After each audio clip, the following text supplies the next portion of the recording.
Hi everybody, how you doing? I'm Paz, a rising VTuber and an artist, and today we're going to be working on a few, we're going to be starting up page 6 of the comic that I've been working on. This is going to be an action-heavy page, so I think it'll play a lot to my strengths, hopefully. So I'm hoping to kind of step up production on this thing. I'm feeling, I'm feeling motivated. So let's head in there. All right.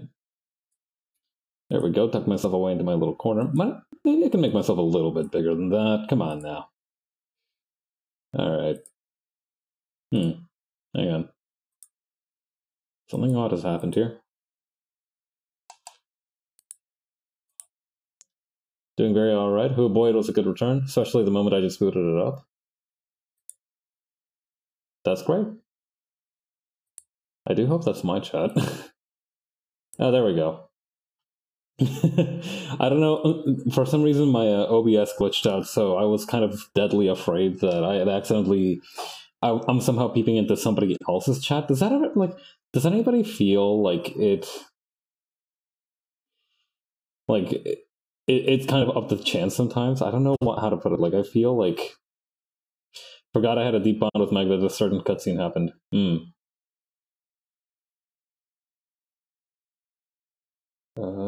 Wait. I did change the stream category to art today, right? I don't know. It feels like it's been a week since I started streaming.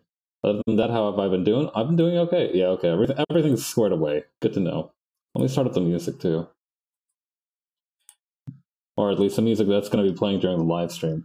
This stuff doesn't this stuff doesn't patch through to the pod.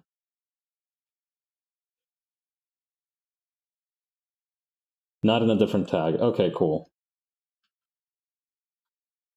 Okay.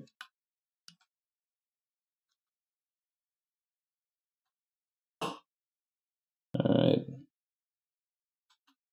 The cool thing about Emilian is that she kind of lets her wrist really relax, which can allow for some very cool looking poses.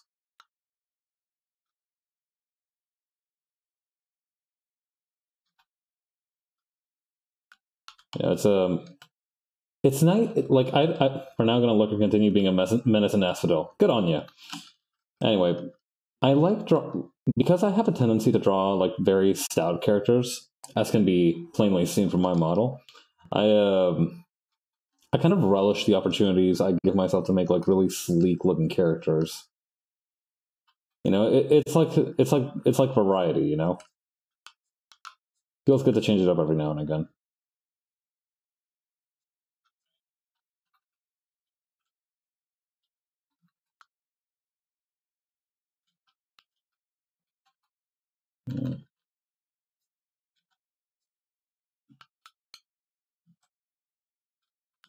I do feel, however, that I've made Emilian too short.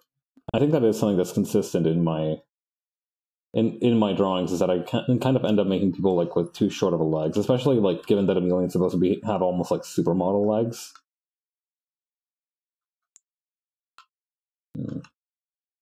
Well, thankfully, it's a problem that can be overcome with brute force and plenty of practice. It probably doesn't help as well that she's also wearing platform heels. And I kind of want to show off page 5 as well, because I'm really happy with how it turned out in the end. Hang on.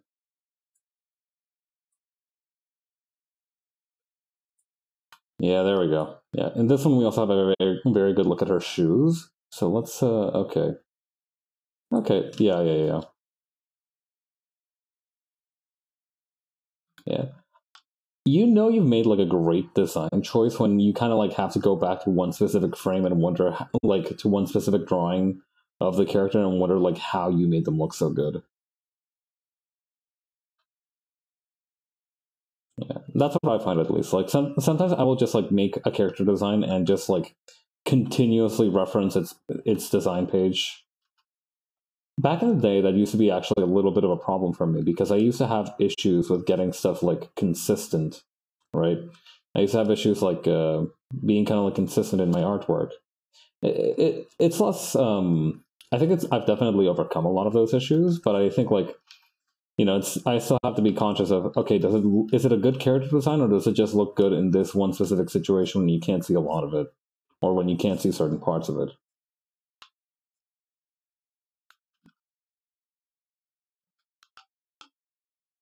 Hmm. I almost feel like she needs to be in a more almost like JoJo pose kind of deal. All right, let's adapt stuff to that.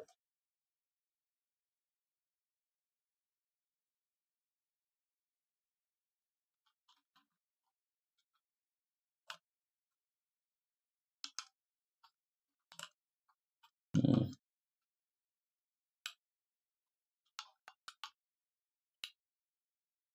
there we go.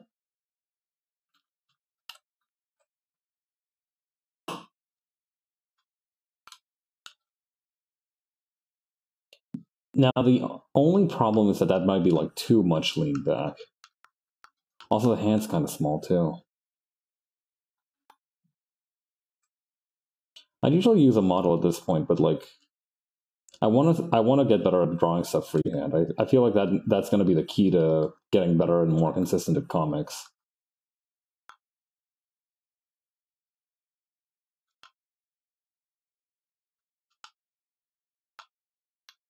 There we go. Hey, Baba Booey Zero, thank you for the follow. I love your username. Let's see. Yeah. Honestly, like I found that like my favorite part of drawing characters nowadays is like drawing like the sleeves. I feel like I've gotten the sleeves to like a good consistent point. Yeah, I mean, I still trip up sometimes. Sometimes like for example, I don't know how I should handle the long like whooshy things, the like weird like massive cuffs that she has sometimes. Is that what you call it? Like the cuff? I think yeah, I think that's a cuff. Like that's where you'd wear a cuff link, right? That's probably a cuff.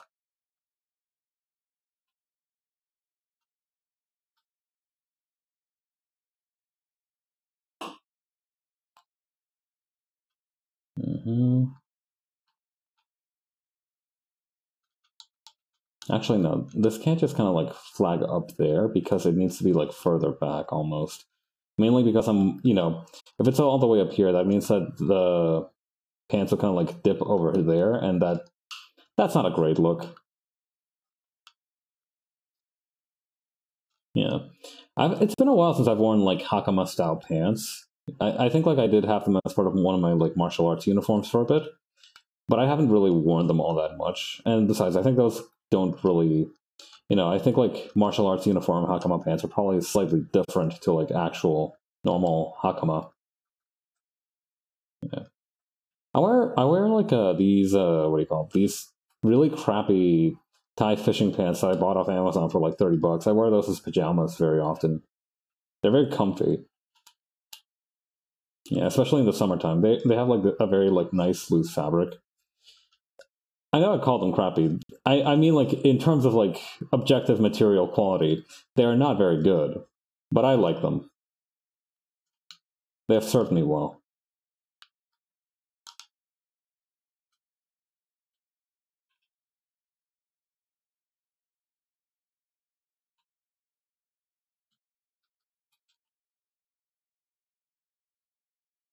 There we go. Yeah. But shout out to my buddy Raph, who also wrote the script for this comic. He had the brilliant idea of, we were talking about like, okay, she's gonna do like some martial arts stuff later on in the comic. How can we work that into the character design? And Rav had the genius idea of saying like, hey, come to think of it, the kind of like wide brim on the pants down here remind me a lot of like bell bottom disco pants, and that's kind of like where the rest of the outfit kind of came together. Speaking of coming together, actually, did I remember to? No, I didn't remember to draw the like choker she has here. Hold up a minute.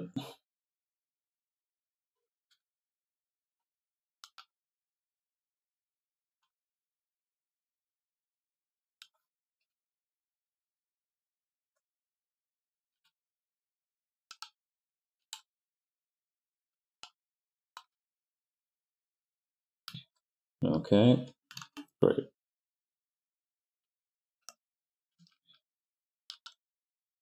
But yeah, so for example, I think I'm pretty happy with like the proportions on this like character. Mm-hmm.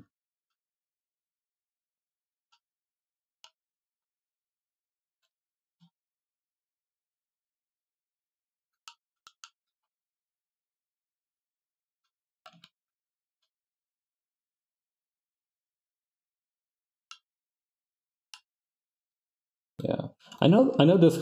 I know you were able, supposedly, per the legends, you were supposed to be able to dance in disco shoes.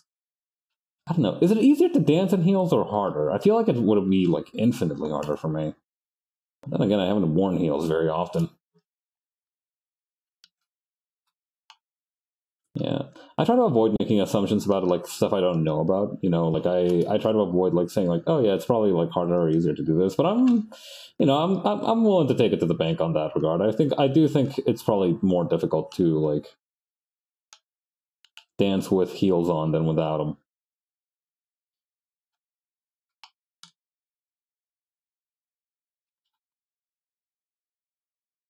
Let's see over here.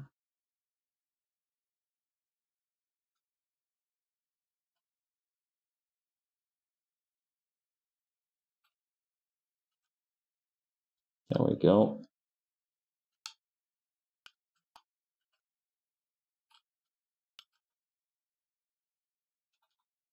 And I think we can probably like tuck the, we can have the sleeve kind of like flow like so.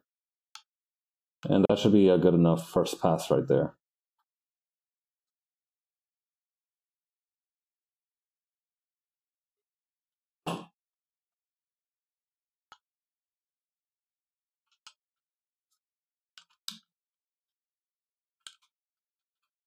Oh yeah. The belt also has some like extra little details here. Should try to add those.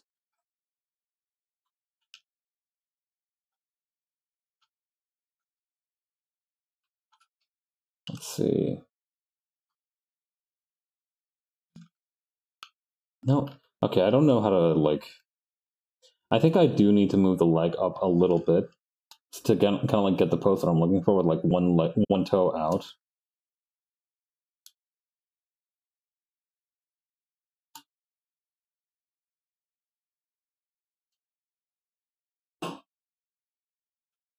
Or maybe I should just like avoid having the leg forward right there. I need to have like just a second shoe visible.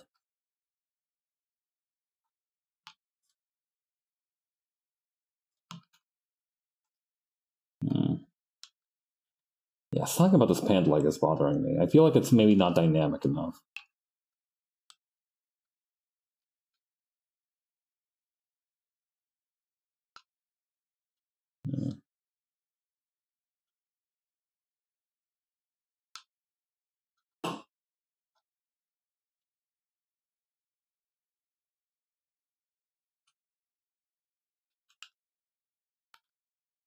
Hmm. Now, see, now that makes the knee a little bit too high in terms of placement.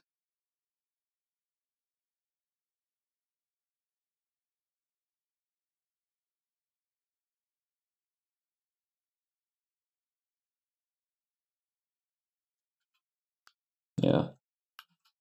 I think your femur is supposed to be the longest bone in your body. I think that's how it's supposed to work, right? Yeah. I tell you, knowing like which bone was the longest one in your body seemed a lot more important as a kid than it turned out to be. Like, don't get me wrong, I'm happy that I know like which of my bones is longest and which one of them is like the shortest. But like it didn't end up being nearly as relevant as I thought it would have been, which is to say, quite a bit.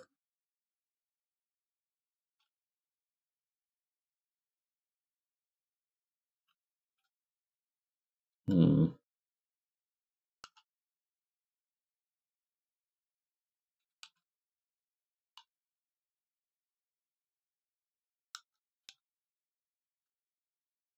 Yeah, just like quicksand or like knowing what mercury does, or I guess like depending on your what do you call on your profession, on your what do you call on your on your trade, knowing what mercury does might actually be much more useful than we originally thought. Yeah. I know that like there is a method of making glass where you kind of float it on top of like a metal. Although I can't remember if that was mercury or lead. Let me look that up. Glass float on metal.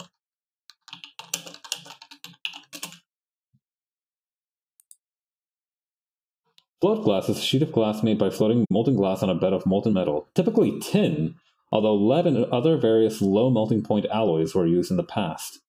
This method gives the sheet uniform thickness and very flat surfaces. Huh. Not bad. Yeah, apparently, for example, like this greenish. You know how like glass is green when it's like thicker. Apparently, that's because of like what is that? It's like ferrous impurities in there. Huh, I didn't know that. Like I knew it was floated on metal sometimes. Can you tell that like as a kid I was always super hyped when like how it's made came on air?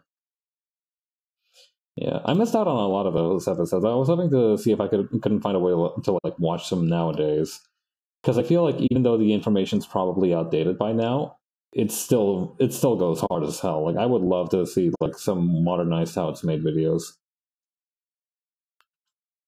I know there was like a Netflix series that tried to tackle that.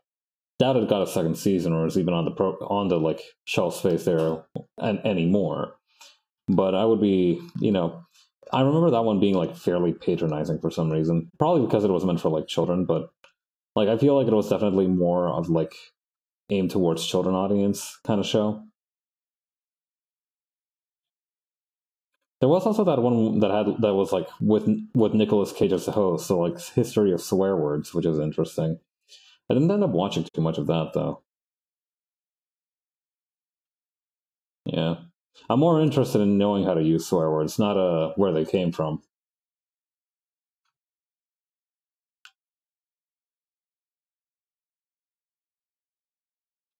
Yeah, like does the farmer ask where the rain comes from?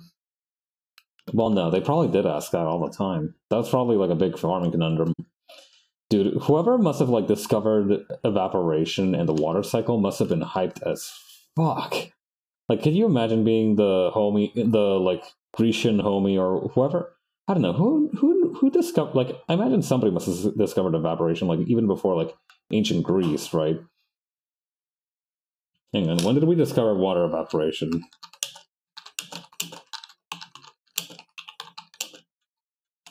When did we discover the water cycle?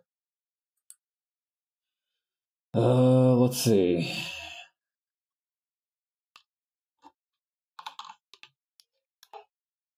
Blah blah blah blah. Okay, a Hindu epic had okay. Apparently, a Hindu epic in 4th century BC mentioned that the sun heats up water and sends it down as rain. Wait, no, hang on. Okay, is BC the one that comes before or after Christ? It's got to be before, right? Or like BCE.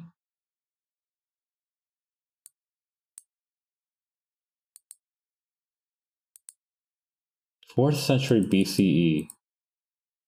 Oh wait, no, 4th century. Okay, no, that's not 4 BCE. It's 4th century BCE. So it's around 400 BCE. By roughly 500 BCE, Greek scholars are speculating that much of the water in rivers can be attributed to rain.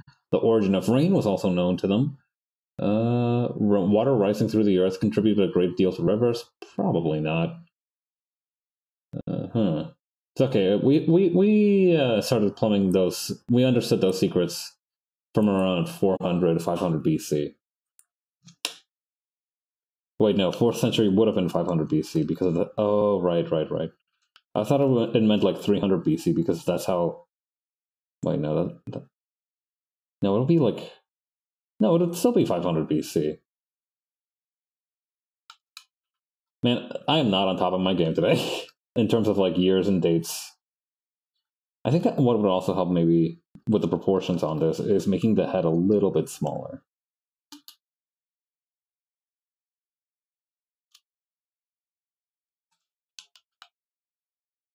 Now, see, that's too small. We need like a good kind of middle point of smallness. I think like that's good.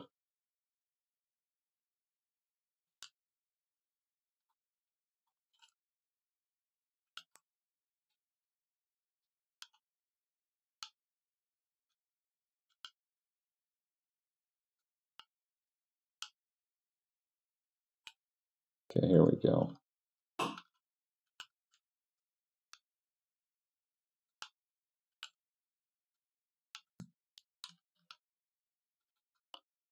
Okay. Yeah, so for example, I think I'm gonna definitely like make Hawk's legs much longer over here.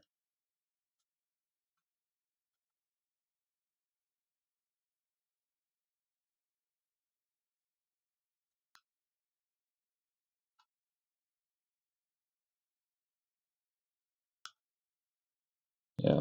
Although I've really taken to using 3D models as part of as part of my workflow, there is something still that's very special to me about like drawing freehand. I mean, I sketch freehand, I draw stuff freehand all the time, but it's just nice to go back to it.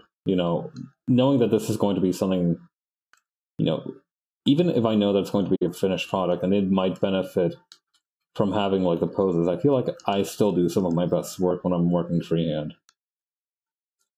Yeah, I need to do more like pose studies and like particularly like proportion studies because I gotta fix that bad habit of mine. I think that's the thing that's mostly holding me back.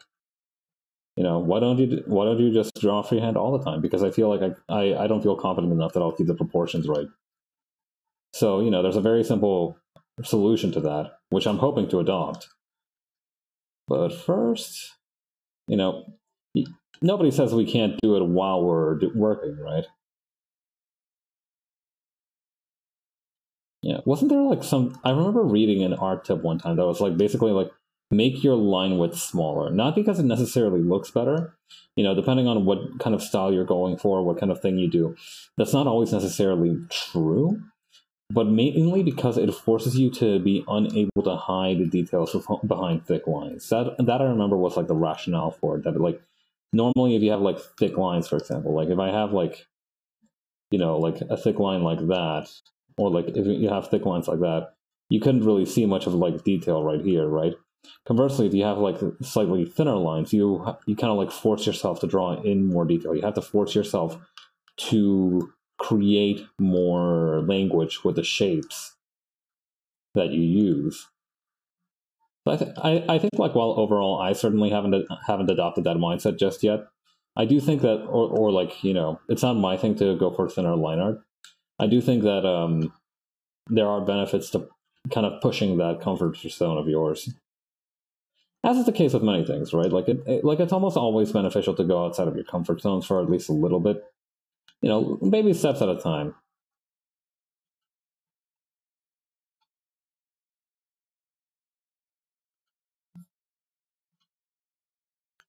There we go.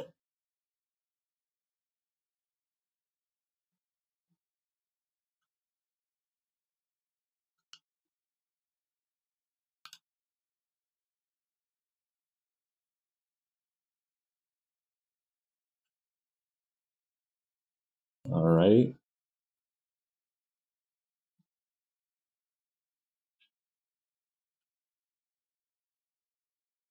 There we go.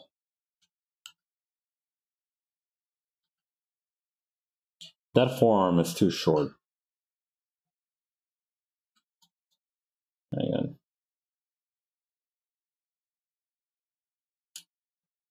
Yeah, I feel like that this hand should be probably somewhere up here.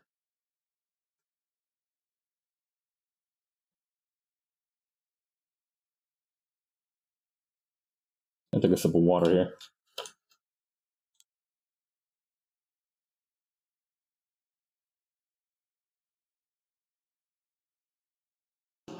I'm drinking soda water again. Yeah. It's always nice, it's like I don't stock it very regularly because it's just Weirdly enough, it's got a high amount of sodium in it. Yeah. It's crazy how like something can have lots of sodium in it but not taste salty.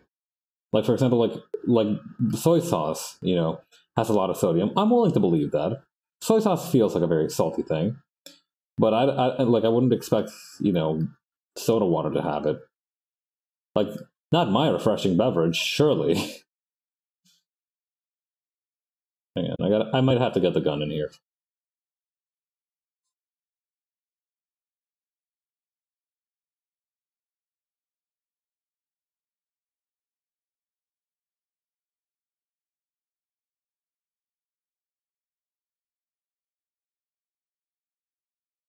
All right, let's move this guy somewhere over the rainbow. No.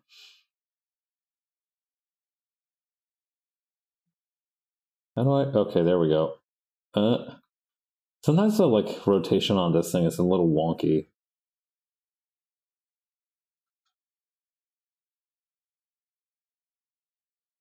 Yeah, case in point. It's weird. I don't know how to put it. Like the rules with. Oh wait, hang on. The rules of rotation of like free rotation in Clip Studio Paint are very fast and loose, but I don't. But they somehow feel intuitive sometimes, which makes it a little bit more difficult from time to time when you're trying to arrange stuff.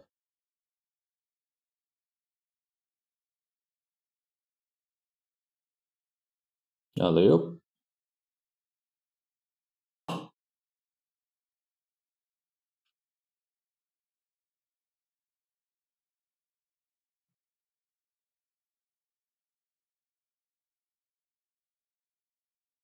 Just a little bit.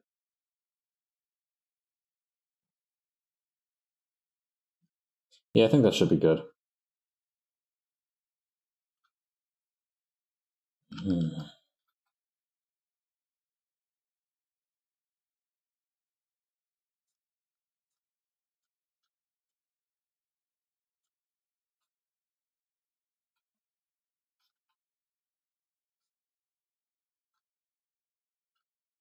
Let's see.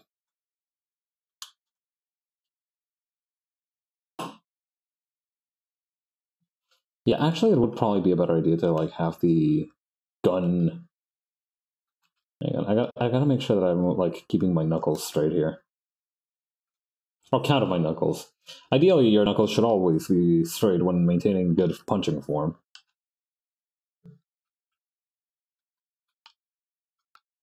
Yeah, got it.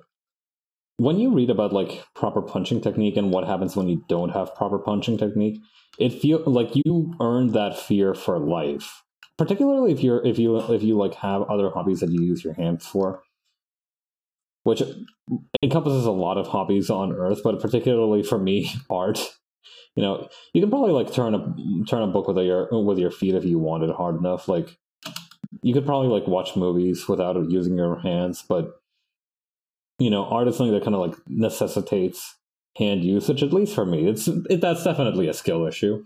I do know there is one dude who on stream even who is also a VTuber that I think he got carpal tunnel in like both of his hands eventually and had to and learn to draw with his feet, which is really impressive. And adjust line width, fix width, cross this whole line. Too thick. That's making it thicker. Thinner than that. Thicker than that. Perfection.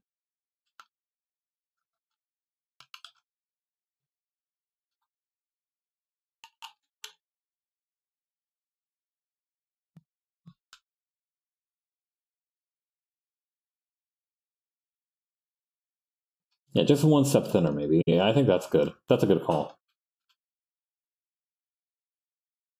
Yeah. Hey, you guys remember how like during 2020, everybody started a new podcast? Like that was the thing. Like you bake sourdough bread, you you I'm not sure what other things people did. What other like super common thing was there to do during the pandemic? I don't remember anymore. I remember that everybody started baking bread because part of it was just I think when humans get scared or like get cabin fever, we return to almost genetic kind of safety impulses, and I think one of the safety impulses that we have to follow is get carb. So I think that might have been what was up with the whole bread thing, but I digress. So everybody started a podcast in 2020 to the point where there were 100, not 100, like a million plus new podcasts. This was a statistic that I read. A million plus new podcasts in 2020. And in 2021, that number shrank down to like 220, which, still a respectable amount of new podcasts, but it's like you can see where, like, you can see the sheer disparity. Yeah. I mean, to be fair, if I'd have known it was this easy to stream, I probably would have started streaming during the pandemic as well. Probably not, though. I feel like I would be worried about, like, making too much noise. Yeah, then again, my only regret in middle school and, like, elementary school is not getting into trouble more often. I was a well-behaved kid, but I feel like I could have gotten away with some shit. I don't think you can necessarily call that a regret, more like a realization. They say that you only understand the meaning of something once it's over. So, and I think like I understood that, like, given my track record, I could have been much more of a criminal in middle school than if I was so inclined.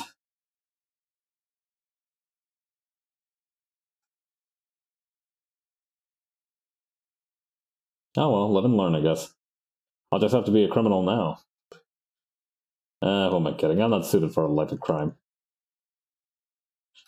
I mean, take a look at my cute face. I wouldn't last a day in prison.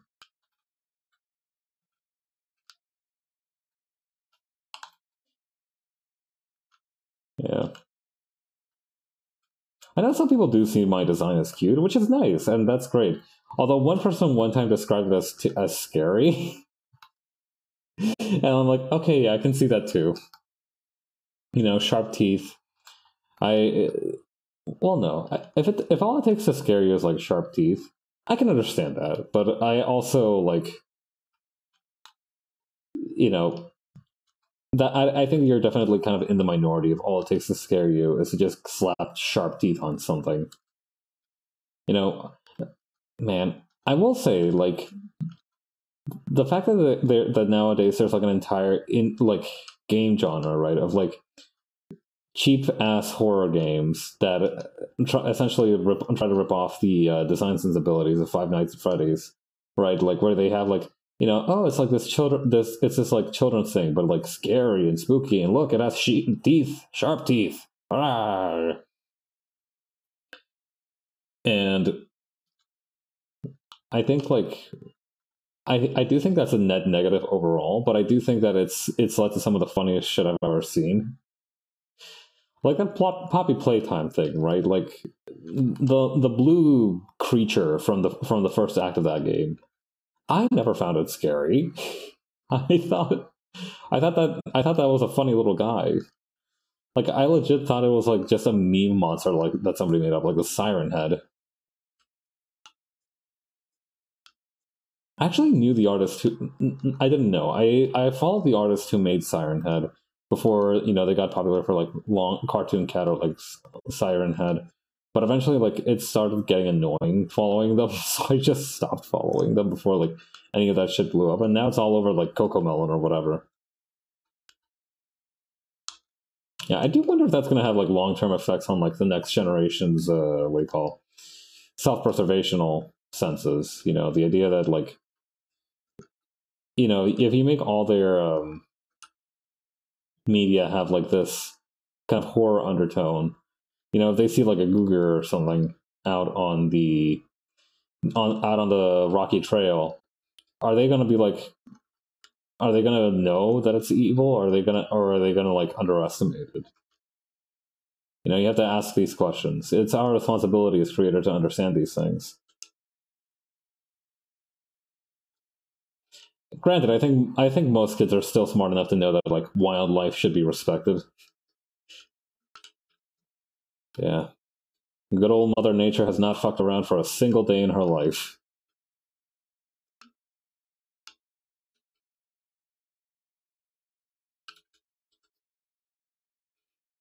Hmm. I scuffed up the like bottom part of the legs here, so I'll need to review that just quickly before I settle on a pose here. Oh yeah.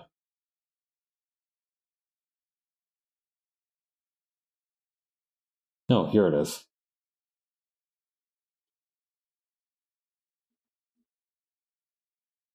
Okay, yeah, no, that is kind of what I was going for. Nice.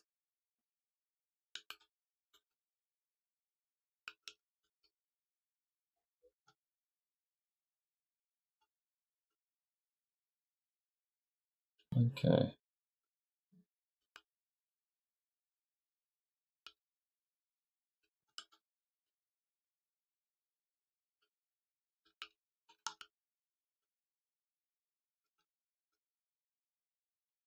I do wonder why like shoes were made with that like stylish looking gap in the middle there. Like I own a nice pair of winter boots and they also have that thing going on there. So I do wonder if like that's like a long standing thing.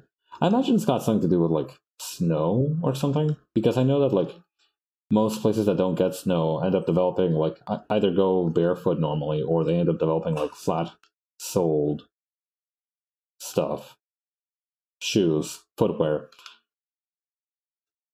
Although that could just be like a again kind of like a lack in my personal sample size. But it makes sense, right? Like, why would you ever develop snow boots if you never get snow? It's nonsensical. I mean, granted, some dude was like, "Bro, what if there was like sand but cold?" And the other dude was like, "Pshaw, man, you're out of your gourd asking all these crazy questions." But he's like, "No, no, no, dude, listen, hear me out. What if there was like sand but cold and like it hurt to walk on it, like and you could like sink on it like grain?" And the other dude's been like, "All right, man, you've had too much to drink. Time to go home." And then like later that evening, they just discover him completely smashed, somehow having developed the earliest. Like this Mesopotamian dude just developed the earliest concept of snowshoes in the world. Could you just imagine like the conversation the morning after? Oh God, my head hurts. Oh God. Oh hi, honey. Did you design another pair of shoes last night? Oh fuck, did I do that? Yeah, I told you I don't like it when you go out drinking. Like that kind of conversation. Like it's just a regular thing that happens to this one specific dude. Like whenever he gets absolutely smashed, he starts like inventing random footwear from across the world, like some kind of like prophetic, like some kind of like I don't know, Balenciaga with prophetic vision.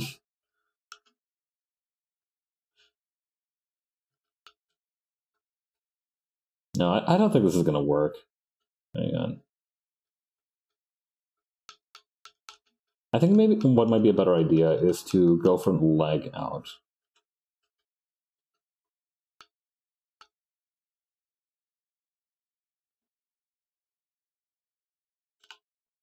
Okay.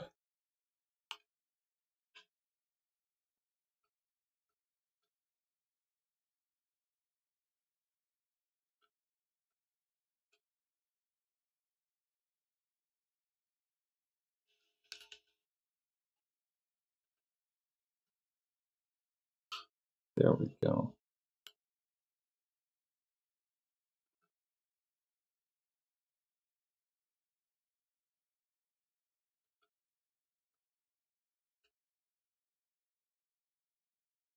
Oh god, there are so many vector lines in here. It's gonna be a mess.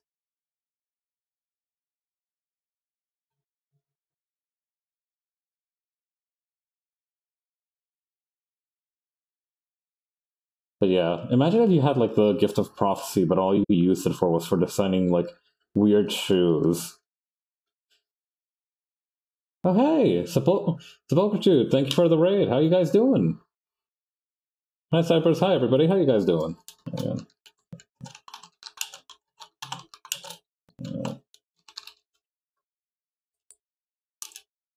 All right. Oh, right. You guys are playing Pokemon Sun and Moon. How's that going? I remember seeing part of it yesterday. Sun and Moon seems like a lot of fun. I know. Like I think I dropped off the Pokemon bandwagon sometime around the time of like Black and White. Howdy, several Pokemon died. Whoo! My condolences to you. Right, it is also like a Nuzlocke. Right. Okay. Oh my god, yeah. I there was a time when I was like obsessed with trying to do Nuzlocke. So the thing is, I suck at finishing Pokemon games, so it never ends up going anywhere. But yeah, Sun and Moon is pretty good so far. Nice. I'm glad to hear that. I'm glad to hear you guys had a good time. Yeah. Yes. As always, thank you all for stopping by. Yeah, I'm Pabs, a writing VTuber and an artist, and we're doing a little bit of comic work today, doing a little bit of line art. Yeah. Thank you for your hard work. Uh, feel free to take a load off here, or get your stuff sorted out in the meat space. That always felt super weird to say, right? But like, I feel like meat space is the best way to describe like the real world, without it sounding like weird. But it's calling it meat space almost immediately makes it several degrees weirder. You know, like it's an appropriate moniker. It's kind of a funny moniker, but it's just I'm gonna be lurking, so enjoy art. Mm-hmm. Yeah. Like again, meat space feels like a art looks really cool. Thank you. I'm glad.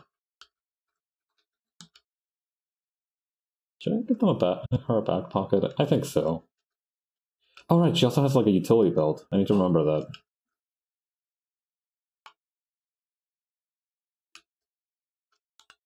There we go. Yeah, I like the utility belt being there. That really helps break up the empty space there. Hmm. I do wonder if there's something I can do to make this like specific pose look a little less like she's crab walking. Man, remember in Team Fortress 2 where you could just like make the spy walk like a crab for a little bit? There's never gonna be another game like that game. Yeah, I remember when I was like, when I was like 13 or so, I got like really heavily into TF2 for like a few weeks. Like I remember the exact situation of it. So I had recently moved countries. I didn't have any like anything really to do because my parents were like still getting the housing situation sorted, and like we were just sticking it out at a hotel. So all I had was like one computer, nothing but time, and TF2 downloaded. And I think because like the hotel Wi-Fi wouldn't let me download anything else, I essentially just tried to play TF2 on like really bad hotel Wi-Fi. And I played. I think I must have clocked over like, God, definitely over like 80 hours that week. Like not that week, surely, but during that time period alone. Yeah, I was on like this really weird server that played like all this like this is when I was still like 13. I didn't know what the fuck was going on anywhere. And I joined this server that had like low gravity, like this weird like orange map. You know, it was kind of crazy. Yeah, yeah. After that, like my interest almost immediately fell off. I do hope they try to do more to revive TF2 at some point, or maybe they'll finally nut up and release Team Fortress 3. But I doubt that'll ever happen. You know, I do feel like at this point, TF2 is like less so a video game property and more so like a almost like folkloric legend. That doesn't belong to anyone in particular anymore. The best we can do is try to replicate 1/10th of its power.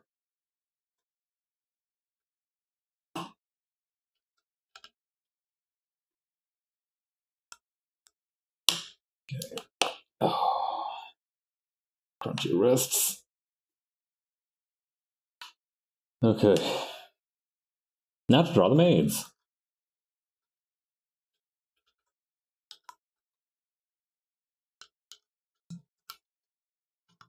God, drawing this maid's ponytail is going to be really funny. Mainly because it's just going to be sticking straight up. Hang on. Okay, I could probably use a parallel line ruler here. Let's see.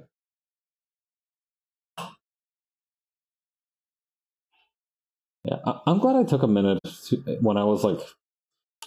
There was a time when like whenever I found a new art program, I would just like spend hours just kind of like messing around with the tools.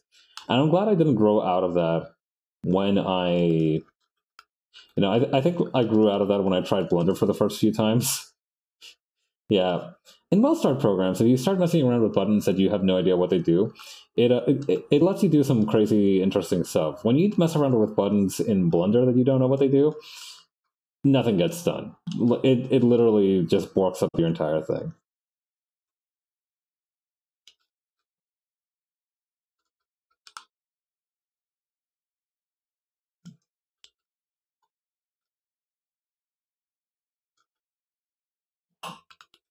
Yeah.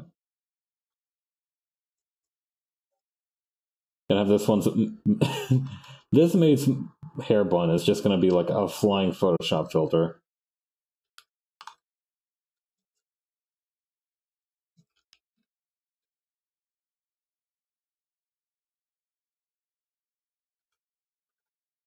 Yeah, okay. I think that's good enough in terms of like motion lines for now. I can hide away. I can tuck away the ruler for now.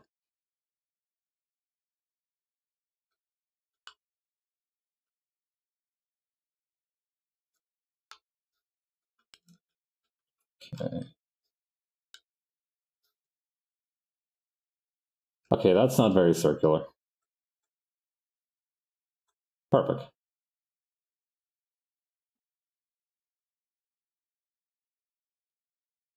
Okay.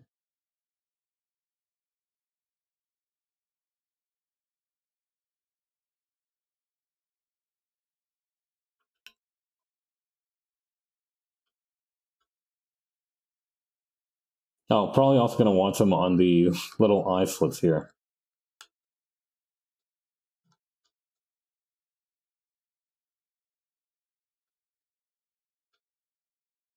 Yeah. The helmets for these robo maids, I loose basedly loose basedly is what Legolas did. The action lines of the eyes really does that to it. Mm-hmm. Yeah.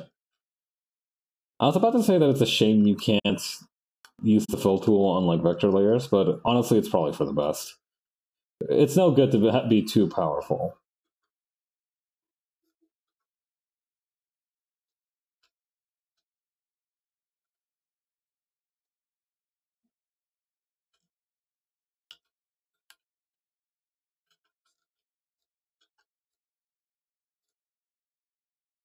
Let me just grab these action lines real quick.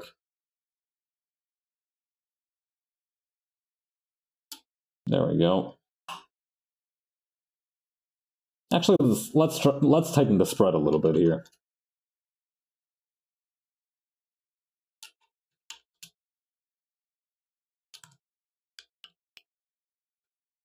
Now that makes it look a little bit like she's teleporting. That's too many. That's too much action line.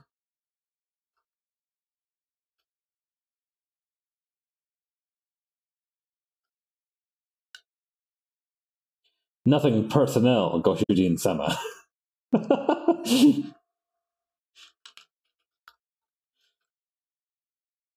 I do remember that there was that one anime airing like last season, Akiba Maid Wars. I kind of want to put that on my watch list, but I don't want to make any promises because knowing my kind of schedule for the foreseeable future, I'm not really gonna be able to make time to watch anything.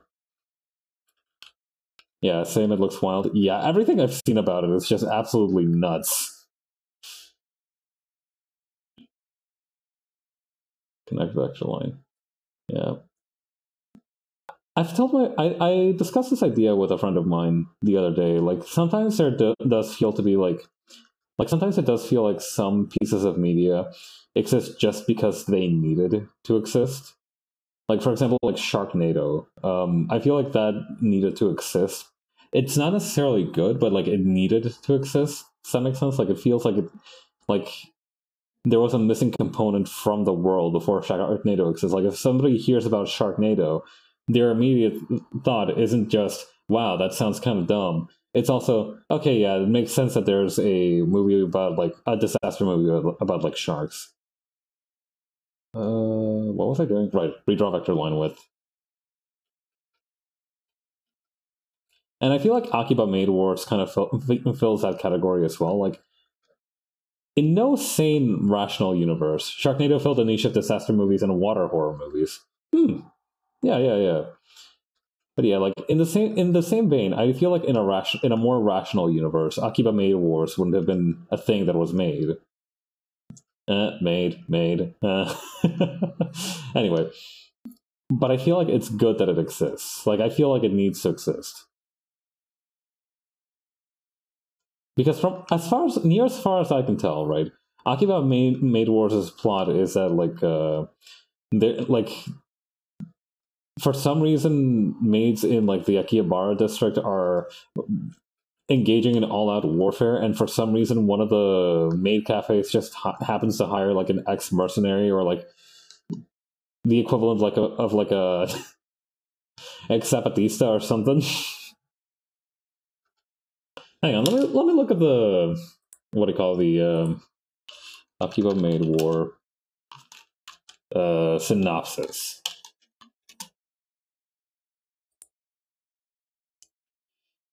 Yeah. In Akihabara in 1999, a 17-year-old girl named Nagomi Wahira begins her new job working at a themed maid cafe, trying to follow her dream of being a cheerful and hardworking maid.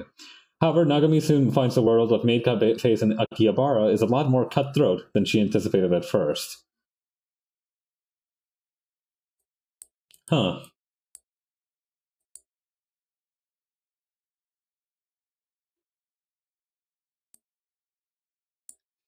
Okay, so it is about maid cafes having gang wars.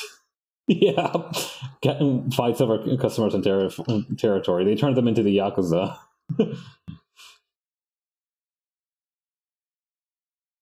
Yeah. Depending on who you ask, the difference between being a maid and a hardcore gangster is a hair's width. Like obviously, it's much more different. Like I feel like the two things are very different, but it depends on who you ask.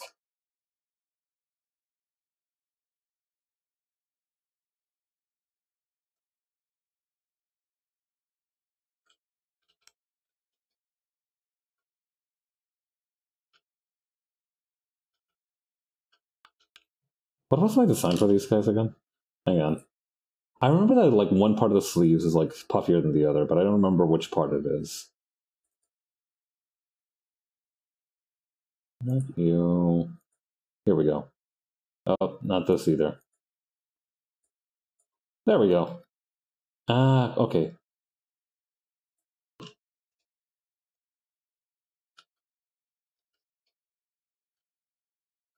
Yeah. The helmets for the mates were very, very loosely inspired by like this one robotic couple that I saw in that manga Pluto.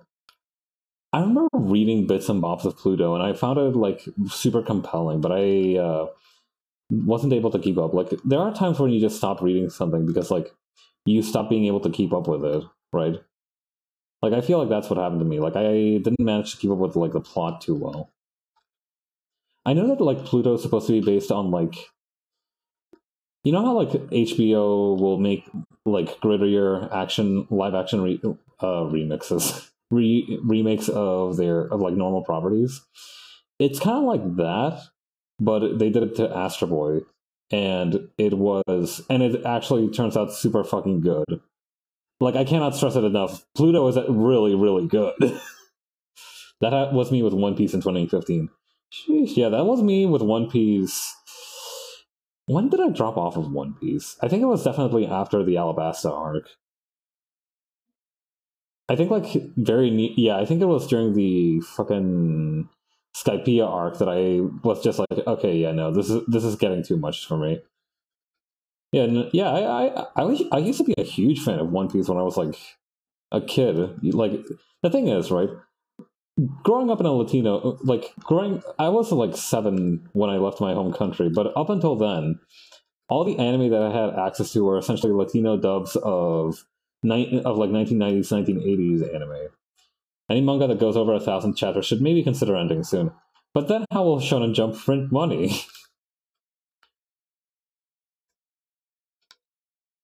Yeah. Like the thing is, I think the thing about One Piece is that it's not necessarily that it was meant to be this long, but I think like because it's precisely because of the way that it is written that it had to go on that long. Like I feel like if One Piece was any shorter, it wouldn't feel like One Piece. Not just because like by one there's a typical haha One Piece 1 million chapters long joke, but also because I feel like just by its like this might be particularly true because I didn't know what filler episodes were when I was watching the series initially. I was like, what, 12? I didn't know what the fuck filler was. I didn't understand the concept of like studios not being able to catch up with the manga. I saw One Piece that had like 700 episodes, and I was like, wow, surely they must be close to finding it soon. Could you imagine? The naivety, the sheer like bright-eyed lack of knowledge. I'll let over 100 more episodes of One Piece air before I let this company die. I remember Tsunami always made the filler seem like special movies. Huh. That would actually be a really good way to go about it. Yeah, like for example, I know that like Dragon Ball made like Dragon Ball Z Kai to so the as a solution to the filler. Yeah, I think like yeah. I don't know why I never got into Naruto is my thing. Like I feel like by all logic I should have gotten into Naruto, but I just never did. I wasn't like the exact right place and mind space. My cousin loved Naruto, and I still didn't like ever kind of like latch onto it, which is weird. I feel like I usually latch onto shit pretty easily.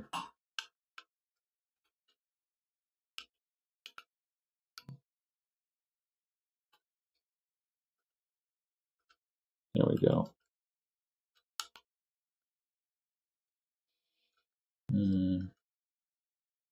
I see.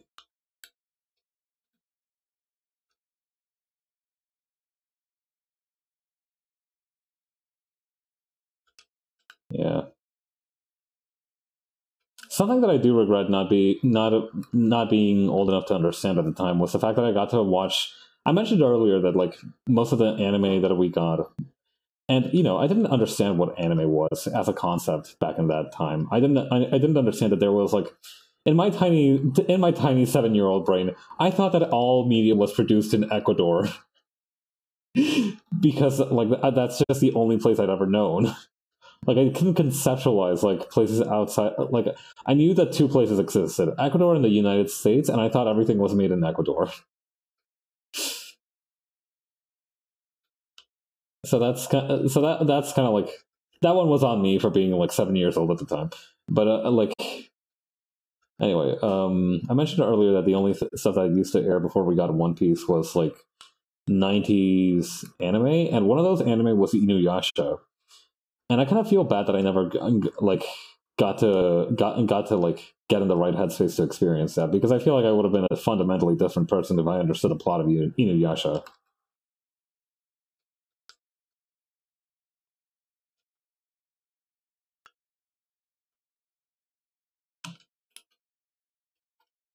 I mean, I would have been fundamentally a different person if I'd done a lot of shit.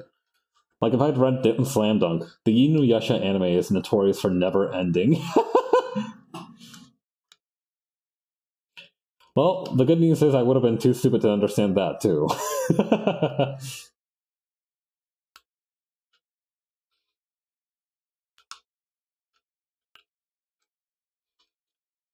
Yeah, no. They never did the final arc from what I recall. It only ever finished in the manga. Oh, is that okay? That's what you mean. I thought you meant like it was still ongoing for like a long, long time. Oh no, that sucks. Oh yeah, I think another thing that happened. I think I never also got to experience. I still haven't watched Full Metal Alchemist. Full Metal Alchemist, and I think that's mainly because I saw it on like a list of animes to try out if you didn't know much about anime when I was like first learning what anime was. Full Met Voice 1, Full Metal Alchemist. Voice 2, Full Metal Alchemist. Yeah, I think it was one of those things that I never really got to experience as well, mainly because I tried to watch it when I was just initially like starting out trying to watch anime, and it's always on that list, right? Like if you like look up a list of the top anime to watch if you're trying to get into anime or if you've never watched anime before, the two fucking typical suspects on that list are always Cowboy Bebop and Full Metal Alchemist. My friend has been pestering me for years saying it's like the pinnacle of anime. Yeah. The two fucking most common things you see on those lists are Cowboy Bebop and Full Metal Alchemist, which is fair because I feel like Cowboy Bebop is doesn't have a whole lot of the like normal anime tropes. Like obviously, yes, it has the child genius, it has like the martial arts and everything, but I feel like if you've never seen anime before and you've just like had other media, I feel like it's a good introduction to what the medium can be when it's divorced from like anime culture, if that makes sense. The thing about anime is that a lot of it relies on you having seen anime before. Entire series get get published and run on the basis of them being like parodies or of something, like Konosuba, for example. That thing just milks the idea of like you needed to know what an isekai was and like the common tropes to that to understand what the hell was going on, and a lot of jokes in Konosuba for them to land.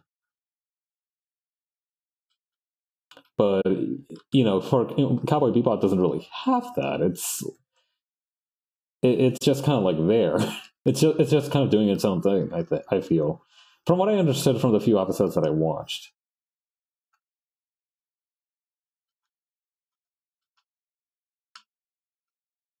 Yeah, Cowbop B Boy. Cowbop B Boy is my underground street dancer name, where I do breakdancing wearing full cowboy hat and cowboy regalia. Of course with the boots, but also with like the full hat on. Famous for never once letting it fall off my head during my sick stunts and routines. Yeah, you know how like breakdancers who dance in like the street will like lay down a cardboard box to bust moves on top of. I do the same thing, but I also put like a little saddle and a sheriff's badge on mine. But by necessity, it makes it so much more difficult. But it only adds to the thrill, in my opinion.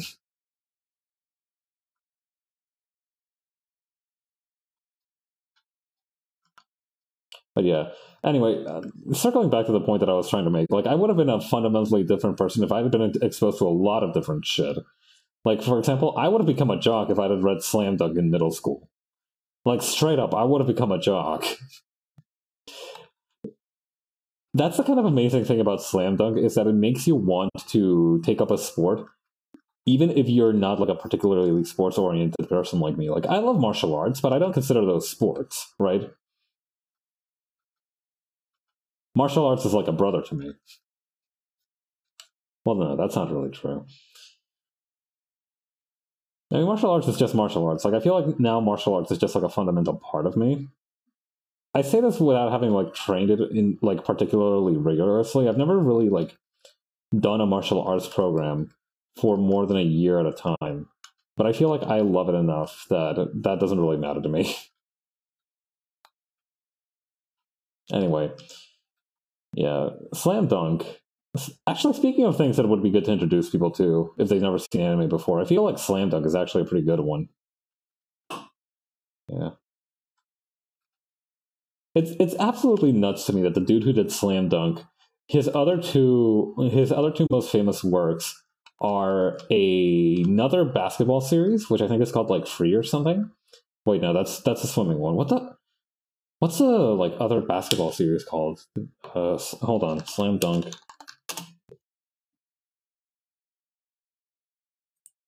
Hang on.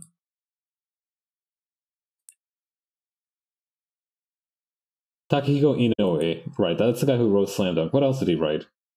Real. Right. Real was the one that the kind of follow up basketball manga. Yeah, he did that, and he also did like an illustrated biography of Miyamoto Musashi's life. Well, biography is a strong word. Vagabond is really good as well. Like that, there are still moments from Vagabond that I think about. I haven't finished it because I think it's still not finished. I'm not sure if Vagabond is finished. I'm not sure how many chapters you can make about Miyamoto Musashi's life before you eventually run out of material. But then again, what do I know? Anyway, yeah. Slam Dunk and what do you call Vagabond are the two most famous works that Inoue has done.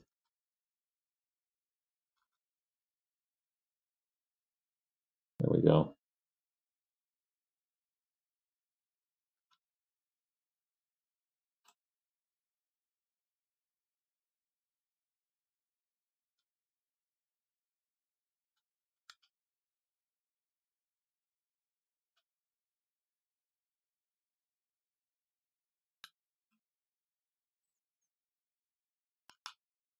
Hmm. Yeah. Hang on.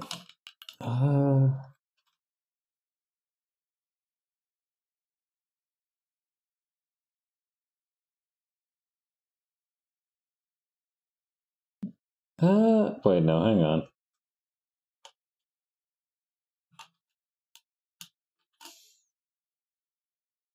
Yeah, believe it or not, I think the first manga that I actually ended up reading on my own, like I found a like when I left my home country, I found a website. Like I was like, man, I want to watch One Piece again because I think I left like in the middle of like when they just were meeting Usopp for the first time. So I was like, man, I wonder what happened with Usopp and those weird dudes who like were also cats for some reason. And that Michael Jackson parody, which I didn't understand at the time because I didn't know who Michael Jackson was.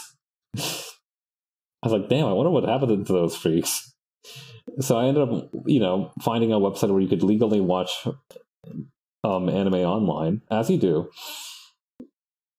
And I think after like I got my fill of One Piece, I was like, man, I should probably try to watch other anime if it's this good. Spoiler alert, not all anime is as good as One Piece. Some of it is even better, I would say, like depending on your taste, but not all of it is as good as One Piece. Anyway, I think the first one that I ended up watching was actually Katekyo Hitman Reborn, which is an absolutely hilarious fucking thing to get your like brain scrambled on if you're starting anime. Because I respect it as like one of the series that like gave me a lot of inspiration starting out, as a wee lad. I'm still confident in saying that Katekyo Hitman Reborn kind of sucked. It had its moments of suckage, but I think like overall, like it's still decent. It definitely has its moments, that's for sure. Yeah, I think like the amazing thing about like most serialized manga is that even if it doesn't like tickle your particular fancy, there's always one or two moments that are always just absolutely outstanding, which is important because of just how like serialized manga works in general. Is that they need to have those one or two outstanding moments.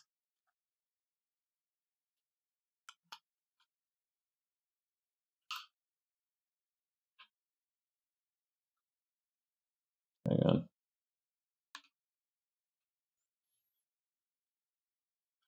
Whew. That was a lot of weep talk, though. I gotta like, I gotta cool down from that, or else I'll be at it all night. Oh yeah. So yeah, it's tax season soon, which is, I'm sure a lot of people will come to live streams to get away from the harsh realities of life. But this is relevant to something else that I wanted to talk about. Apparently, it's tax season soon, particularly in the U.S. Canada has like an extra month or so before like taxes are due, but it's common. It's a common. I think like today you are now officially allowed to file your taxes for 2022. So if you want to get started on that, you can. In any case, I learned this because it was also like juxtaposed isn't the right word. It came bundled with the news that apparently 300,000 accountants have quit the workforce between the last 2 years, which is hilarious because I'm in accounting. Yeah, I should do taxes soon. Like, yeah. The thing is, right, they quit, which means there's probably more options for me. But the thing is, like, they have to go somewhere eventually, right? Like, they can't just, like, well, I mean, it would be a pretty baller move to quit your firm and then immediately go to like a competitor firm and say like, "Hey, are you hiring?" I'm not planning on doing that, but it does sound like a baller move. I'll try to design this freaking sphere again. Here we go. Hang on. But yeah, and the thing is, like, I've also noticed that, like, at my workplace, I've also noticed that like a lot of people are like either transferring or quitting or doing something, and I'm like, huh, I wonder what that means.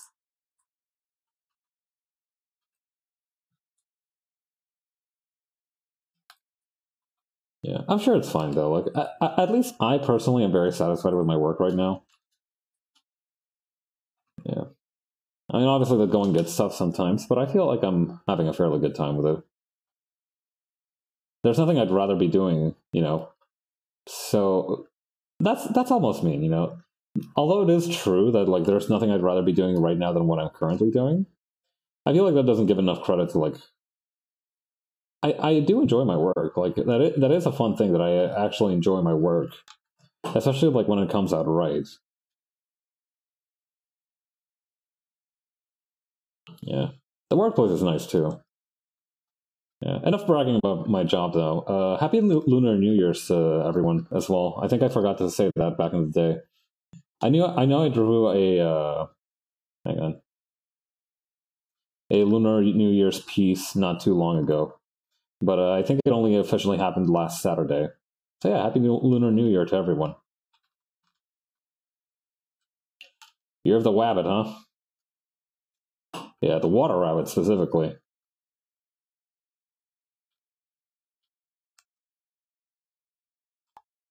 I think it's really charming that year of what's up, Doc? Yeah, I do think it's cool that like yeah, I feel like overall the Chinese zodiac just has like way more, like a lot of shit on the Western zodiac. Like for example, the Western zodiac only has 4 possible elements. The Chinese one has 5. Come on now, like they're just beating us to the pace over and over. The Chinese zodiac also has 12 entities. Hang on. I know the Western zodiac has 12 entities, but the thing is, right? Like, wait, hang on. That's supposed to go over the spear.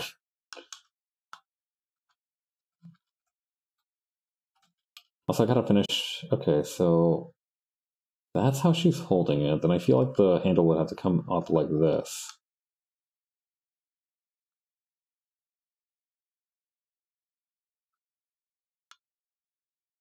Come on, bud.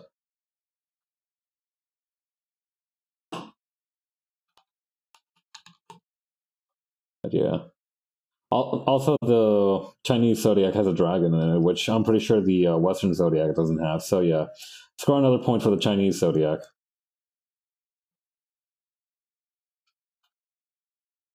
Yeah. I ended up watching a video not too long ago on like how the Western zodiac was formed, and let me tell you, it is a mess. It's like a big old pile of like syncretism, just you know, lack of. I don't know how to put it. Like the thing is, most societies had developed a zodiac as a way to count the months, right? Yeah, it wins by default with the dragon, exactly. Yeah, like I think the way that it was explained was that like most societies had come up with a zodiac with like a 12-year zodiac. Like the Grecians had a zodiac, the Babylonians had a zodiac, but because the Grecians were like pompous assholes, they thought that everybody's zodiac was just like a poor interpretation of like, or like for also syncretism reasons. Yeah, if you've never heard the term before, syncretism just means like adapting a local region's religions. It's essentially retrofitting your religion to adapt to a local region's religion to convert the populace.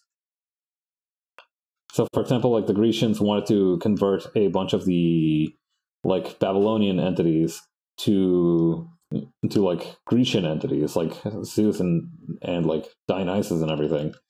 So, for example, like I think one of the constellations, which was which one was it? I think it had something to do with like a bear got turned into like one of the like 12 Herculean tasks or something. It was all kinds of weird shit that ended up happening, but yeah, eventually, or like for example, Capricorn. Oh, don't even get me started on Capricorn. So Capricorn, I think, was a Babylonian myth. Like I think the sea entity is like supposed to be like a goat and a fish. I'm not. You do not quote me on that. But eventually, like the person researching the video had to end up like going. There was like this widely accepted like idea of like what the goat was supposed to be to have an equivalent of in Greek culture, but it turns out that that was all made up, which again is kind of hilarious. But yeah, it was kind of a mess from what I remember. For a hot minute, I was kind of like hoping that it was that you know the half goat, half sea thing, half fish thing. I was almost kind of hoping that some enterprising Homestuck stan had snuck into like Wikipedia and entirely made up a new fantasy creature just to flex on literally everyone. But I don't think that ended up being the point. That ended up being like what happened. Yeah, we did still win with Canaiophobia though. I do remember that the Resident Evil 4 VR release had Canaiophobia as a thing in the advertising. So yeah, I still consider that a win for the general public.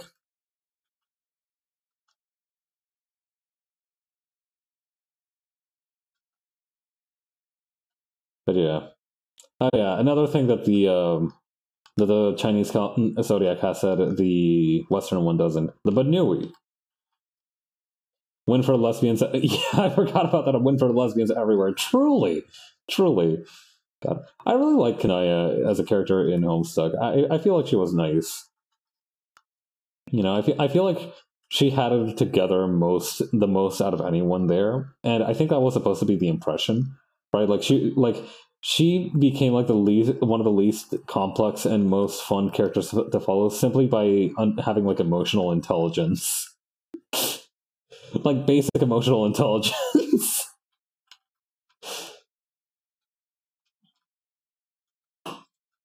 Which, to be fair, is kind of what ended up saving like half of the characters, just developing basic emotional intelligence. But still.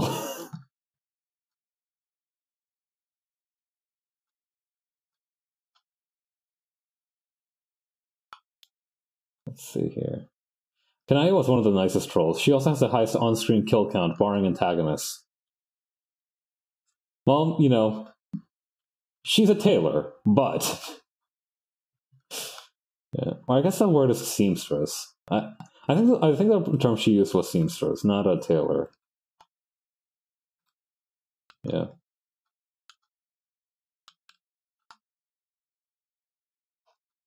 God.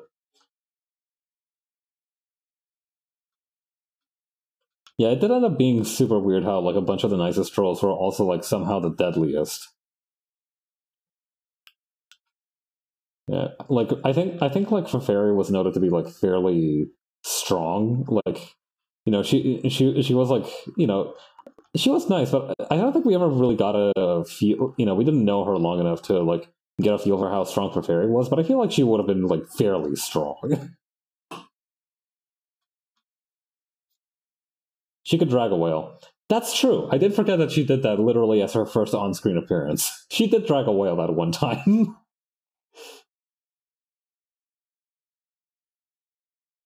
She was definitely very strong. Yeah. I'm like, oh right, the whale dragging.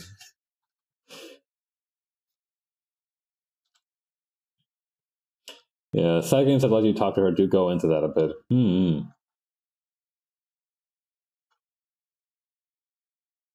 Yeah. My issue is that when, like, I have a talent for binge reading stuff, but my issue is that when I start binge reading stuff, I stop reading it, you know, like how sea dwellers are incredibly dense to survive the deaths. Oh, I see. Oh, neat. Yeah, like when I start binge reading something, I like start forgetting to read it. Like for example, when I was like when I was in my scholastic years, I started reading Homestuck for the first time, and you know, after a while, like I was like, just like, oh my god, there's way too much fucking text here. I need to just like power through this, and like I just started looking at the picture. So naturally, I got completely lost as to what was going on. Yeah, it's a bad habit of mine that still persisted somewhat to this day. My first time through Homestuck, I speed read. Yeah, yeah, no, that was my first. I got the general gist. Yeah, I didn't. I got to like Cascade, and I was like, "Wow, the cool flash scene! What the fuck just happened?" God,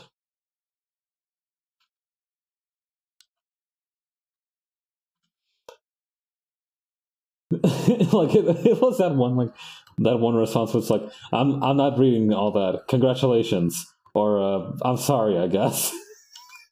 That was literally me for most of the pages that I read. Yeah,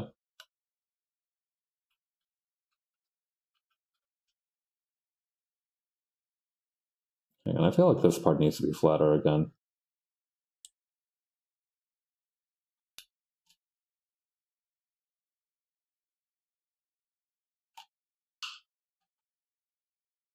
This, and this. Nah. Something else is needed.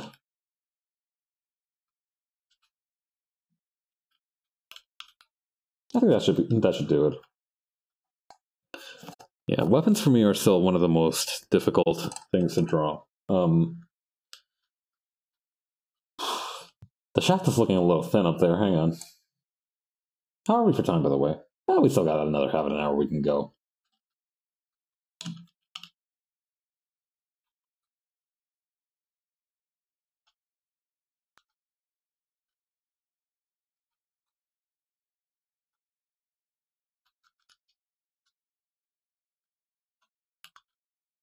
Hmm.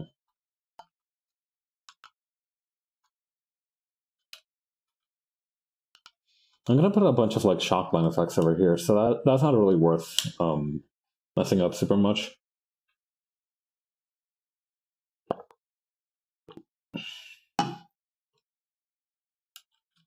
Ah, crap! I forgot to mute my mic while taking a sip of water there. Yeah, that's a habit I've been trying to get into. Like sometimes I'll hear my VODs and I'll hear myself take a swig of water, and then I'll hear myself like do like almost like the cartoonish kind of like kind of thing, and I'm like, okay, that's a little gross. Yeah,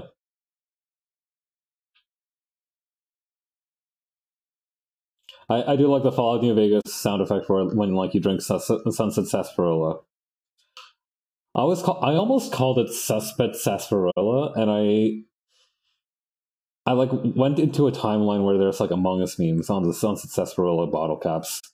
Yeah, the satisfied. Yeah. Yeah, like the courier's just like walking around and instead of like a little star on the bottle cap, it's just a tiny amogus.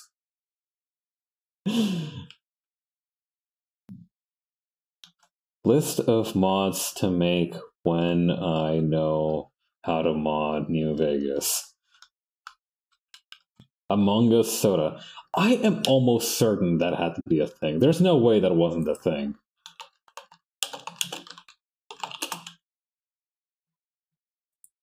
Fallout. Amogus. Okay, let's see. Weird YouTube thumbnail, weird YouTube thumbnail, deviant art fetish art, weird YouTube thumbnail. Yeah, no, I got nothing. There's no Among Us themed sodas yet. So yeah, that's a loss for capitalism as far as I'm concerned. Yeah, what product of, they say that capitalism breeds innovation, but nobody's produced an Among Us themed soda yet. However, that means that it is an untapped niche in the market. I could slide in. What if I got an Among Us tattoo? I think that would be quite interesting. I feel like that would be I've never had a tattoo in my life, so I can't really speak to this, but I feel like having it just be like a random little thing that was popular at your time, I feel like a lot of people will say like, oh no, you'll regret having like a thing with a low shelf life of expectancy. You should get something that's been like timeless and meaningful. But I think that's not necessarily what's right, because I feel like, if it's meaningful to you in the moment, that's almost a justification in and of itself for whether or not you should get it. If it means something to you, that means it's probably going to be a part of you for quite a while. So yeah, if you think that having an Among Us tattoo would be hilarious, or if you think that getting an Among Us tattoo is going to enhance your life, I feel like you should go for it. I feel like there's very little to lose.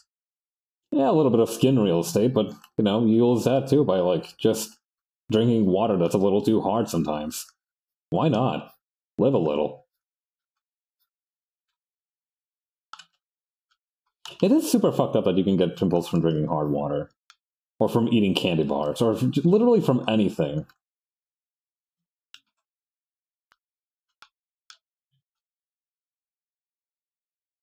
Yeah. Enjoy life, fuck it. I think a little Among Us guy as a tattoo would be fun. That is true as well. Like, I feel like relatively speaking, Among Us tattoos would be like very low risk, depending on like who you're kind of applying for services. Because it's a very simple little guy. Like, hang on, boom, Among Us. Like, you don't need a super complicated like patchwork of stuff. It's not going to be like it might not even be a multiple session job unless you're getting it like colored or something. Again, I don't know much about tattoos. So I think like in terms of, just optimization and efficiency, an Among Us tattoo is about as high tier as it gets.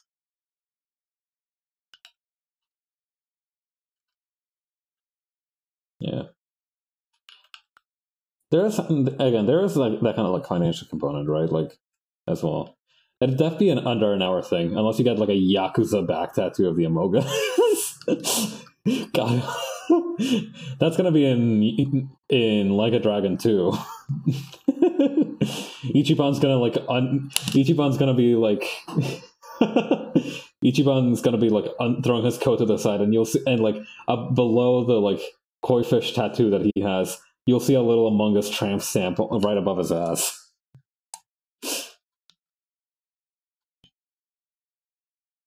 I did find out that you can apparently do the Yakuza jacket toss somewhat accurately in real life, because like in the Yakuza games, right? You have like Kiryu triangle. Those like men's bathroom signs that have just like the guy represented by like a circle and a triangle. I feel like that's just how Kiryu is. Hang on.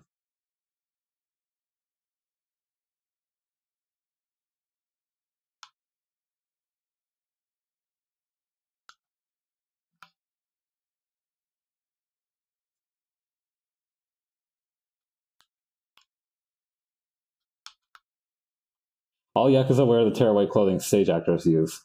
I mean, that is also true. My rendition of Kazuma Kiryu in under 3 minutes. But yeah. Anyway, putting going back to my original point, you can apparently like pull it off because like by like essentially throwing one arm up. It's him, the dragon of Dojima, the Dorito of Dojima. So yeah, apparently the trick is to like put your arm up while you're taking off the jacket so that you can essentially just like it like slide it up your sleeve, up the sleeve up like this, and then throw it to the side over there. But that's honestly a lot of production work for something that you should probably just be folding and putting away neatly to begin with. I doubt Kiryu has particularly expensive taste in suits, but that's still a suit jacket you're throwing around there. Those things don't grow on trees, and they certainly won't last you very long if you keep throwing them on the filthy streets of friggin' Kamurocho.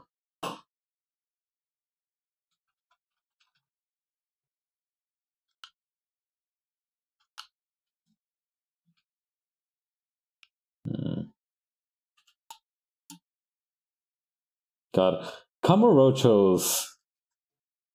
There's something in the tap water in Kamurocho. I swear to God, like normal people, like nothing. The shit that happens in Kamurocho cannot happen anywhere else. There was like a sub story I think in one of the Yakuza remakes where like Kiryu's just like standing in front of like a burning trash pile and he's just like, well, I guess it's just another typical day in Kamurocho for you, and like 3 men lie dead at his feet or something.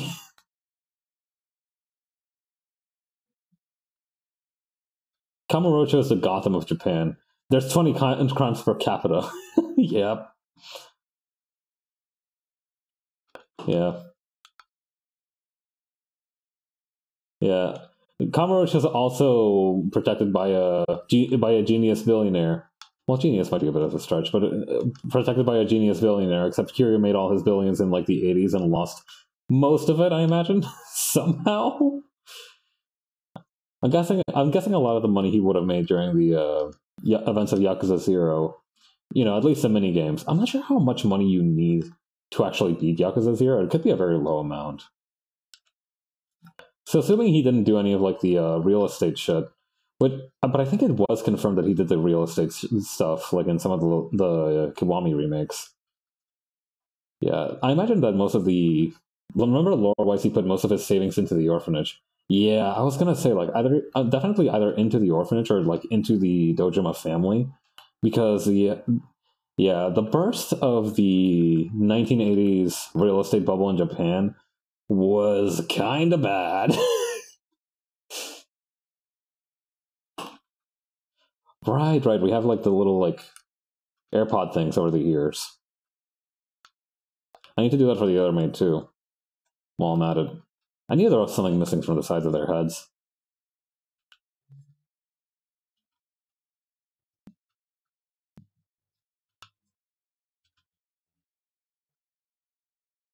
But yeah, it makes sense that he throw most of it into the orphanage.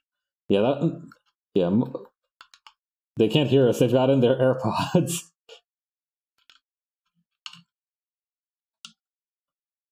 Yep. All right, here we go.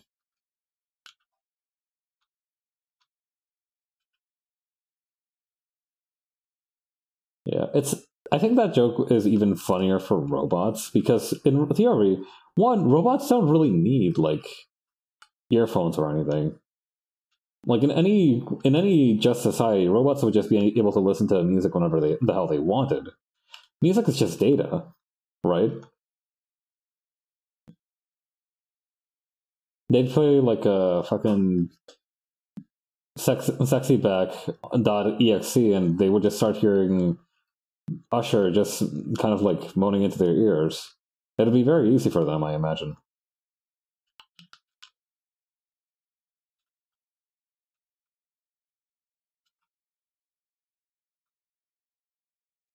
Hmm. I feel like this head is a little wide.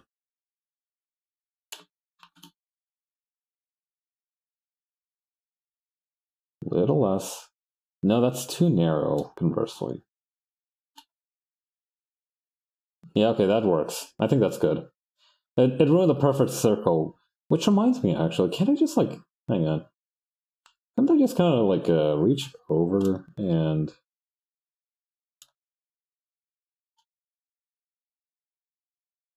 yeah. Today I am a genius.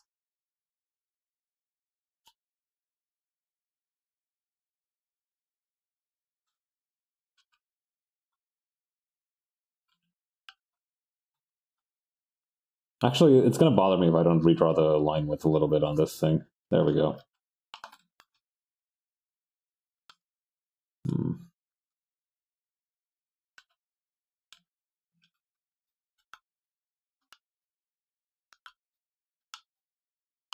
Oh yeah, I guess their neck would be kind of turned this way too, wouldn't it?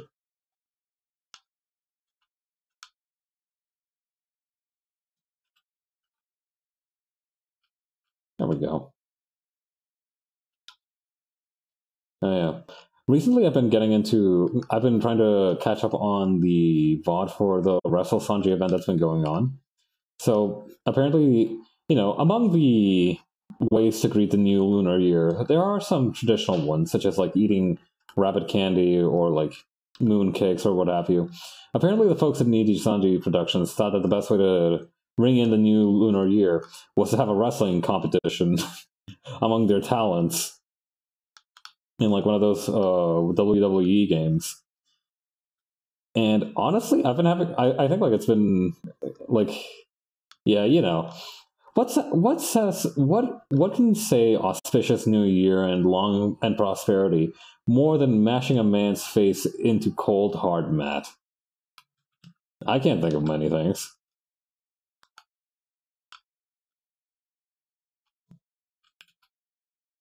Yeah. New and improved ways to greet the new year. Make your opponent eat canvas.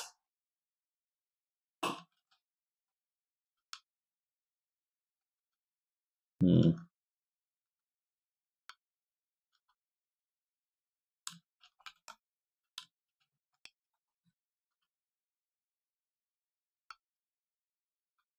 there we go.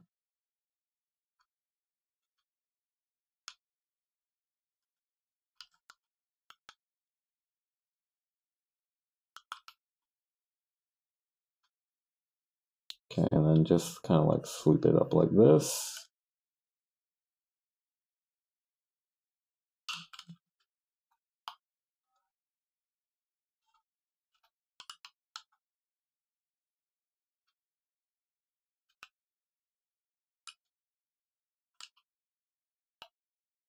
Perfect.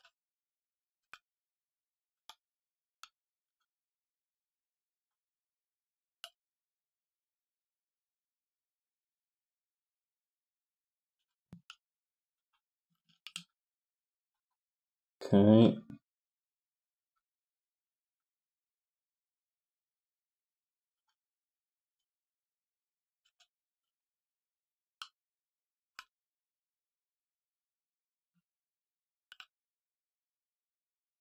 I remember I gave the maids like very sharp, kind of looking pointy booties for shoes.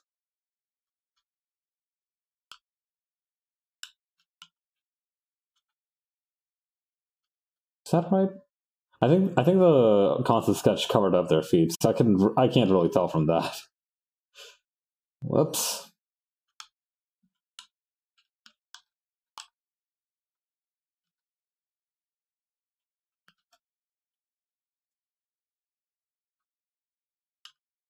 Yeah, that's why I admire people who can do like near nude turnarounds of their characters. They have everything figured out. They've got a contingency for everything.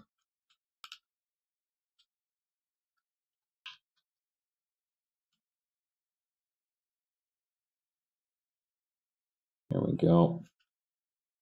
Yeah, let's lower the heel on that a little bit, actually. Yeah, yeah, that feels good. Oh man, recently so I took a trip to my local drugstore, right? Because they sell like eggs, milk, some other stuff like that. Very handy. And because Christmas has like officially ended, like I think even my apartment like my apartment building policies say that you can't have like Christmas ornaments up more than 2 weeks after December and Christmas has ended.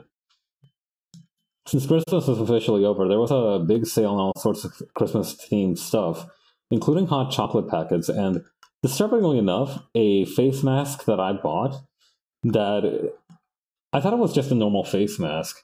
It said it had like snow mushrooms and aloe or whatever. And it said like, oh yeah, this one's like elf themed. And I'm like, oh cool, yeah, that's a fun little theme for the packaging.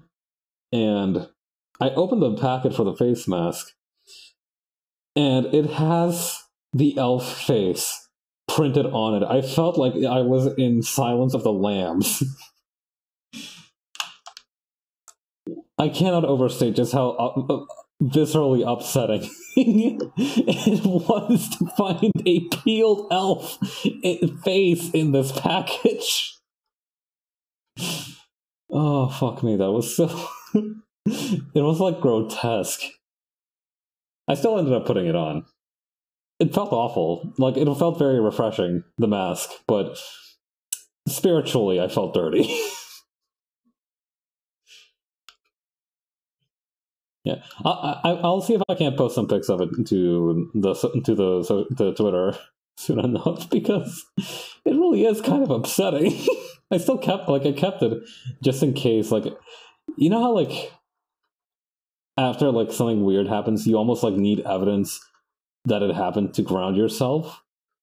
I kept the mask around for that very same reason.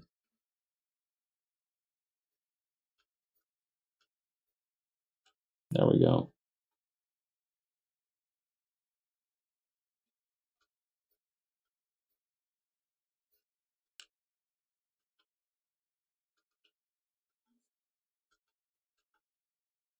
There we go. On brighter news, the hot chocolate that I did buy, they had like these flavored hot chocolate packets. It's essentially a single mug of hot chocolate in a packet for one packet, you know, as it usually is. And I had this one that had like, I forgot what it was called, like buttered rum or something. And it was so good. Like, it was like very caramelly, very like soft, smooth going down. Like, it was nice. I need to get me more of it. But yeah, at least the post Christmas haul wasn't a complete bust. Do you think like do you think they peeled the elf face after the elf died, or like is there like still an elf out there just missing most of its facial structure? I don't know which answer would upset me more.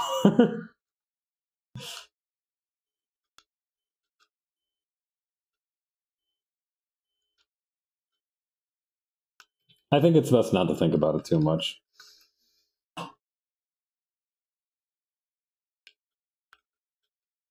There we go. Like the Jonker during that one Batman arc. Exactly like the Jonker. The Jonker.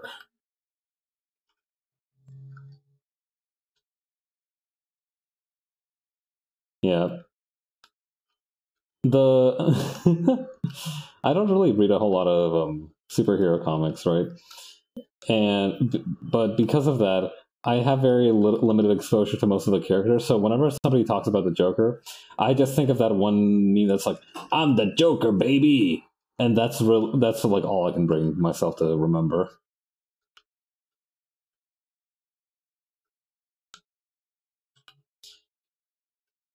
I feel like that's almost like one of the. Do you know, like, there's this one. There's so much of them. Most are trash. I say this as a Batman fan.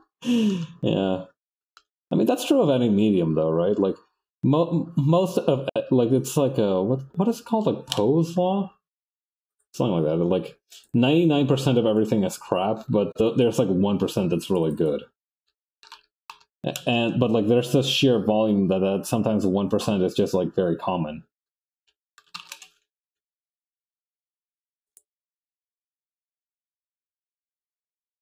No, wait. Poe's law is about like satire. What's the like? What's the one that says like 99% of everything is crap?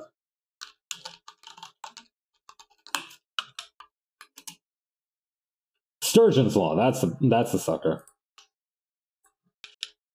Right. Okay. So yeah, Sturgeon's law is in full effect. Essentially, that like most stuff is like middling. It's mediocre, but 99% of stuff is going to be like that. There's going to be some stuff that's like actively awful, but there is going to be like that 1% which you're going to want to stick around for.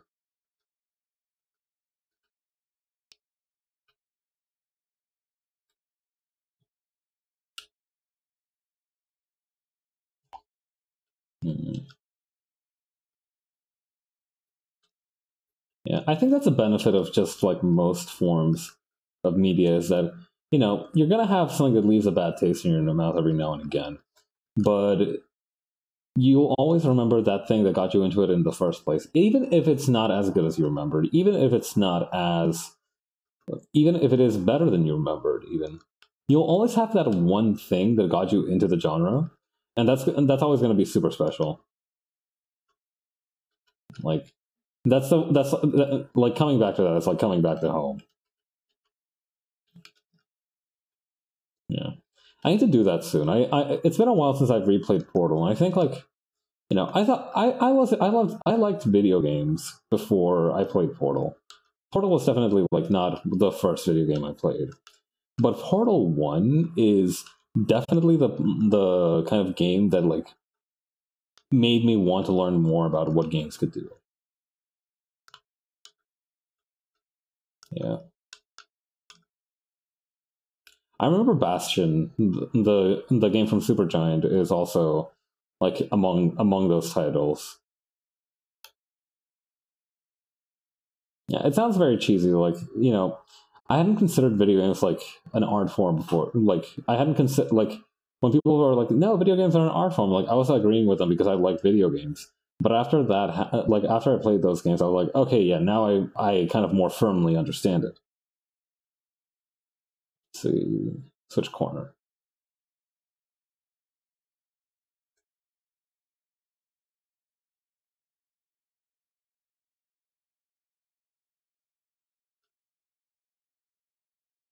There we go.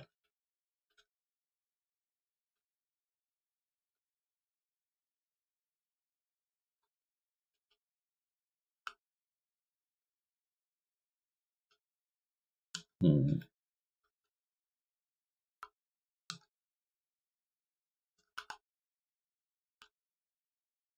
I think something that I want to try and learn to do is be also more thoughtful with my strokes because one of the benefits of working with digital art is that you have access to the undo key. And while that's great, I think it also ends up taking a lot of time. If you like you even saw it there. Like I do it so naturally now that I can't even like actively like consciously avoid that. If you end up making a mistake, you want to like control Z it real fast and go and fix it or redraw the line there. I think that's actually like a technique that I picked up from like a person I followed on Tumblr a long, long time ago. But it's definitely not the most time efficient technique. I mean, granted, sometimes it is faster to just undo what you've done and try to start over from there. But I do feel like I was watching, I was watching this collab between like Mume and Ina from Hololive. And Mume's a great artist as well. And but like a part of the stream that really struck out to me is just like how like dazzled Mume is by Ina's technique. And she points out stuff that even I hadn't noticed about it. Like, for example, she pointed out that like, Ina doesn't use the undo key a whole lot. Like she just keeps drawing the lines. First pass is the best pass, and that's just kind of how she does it. And I found that super fascinating. Yeah. Being a digital artist is just perpetually going like, I should learn how to do that. And then just never really finding the time to do it. But sometimes you do get the opportunity, and that's when you kind of have to strike. Yeah. The difficulty of it as well, I think, is the fact that a lot of like art stuff, like a lot of like our digital art techniques feel very like they haven't been immune to like the whole clickbait trend, right? Like there'll be like these videos that are like six things to never do with your art, or six things to always remember with your art, and it's like or like they'll be like bashing somebody, and it's just for me a lot of digital art YouTubers are very difficult to listen to, which is a bummer as well because like that's kind of where you find the majority of digital art techniques is either through like Twitter tutorials that some kind brave soul has posted, or a YouTube video done by like a dude who lives in California that makes more money than you will ever see your entire life from a single video, and has like Funko Pops decorating his bedroom walls. I don't have anything personally against Funko Pops, besides the fact that some of them terrify me. I have things against like dudes who religiously own Funko Pops. Like, I do feel like past a certain point, it's not that you like collecting Funko Pops. It's that you like collecting things you like, and you need to seriously evaluate if the Funko Pops are the best outlet for that. I worked at GameStop. Funko Pops are my enemy. Now, see, that's justified. I understand your eminence with these things. Enmity, not eminence. Enmity with these things. With those things.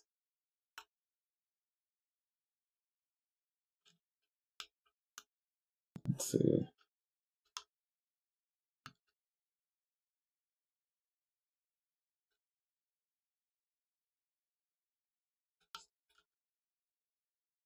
And I think I kind of like rounded off like that.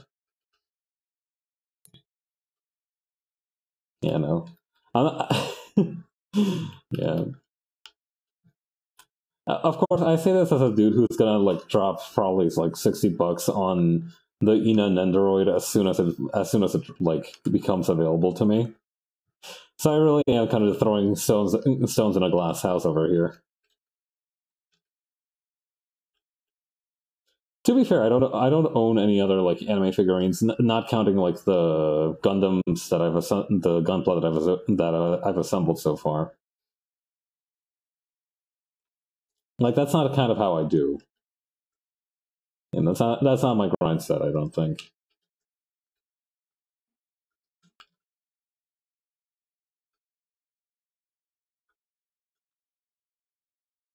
I collect turtle statues. That is something that I do. I do collect turtle statues. I have a nice pile going on right now. A friend of mine recently came back from a trip and he brought me a new one for the collection, and I was thrilled. It's a nice carved wooden one.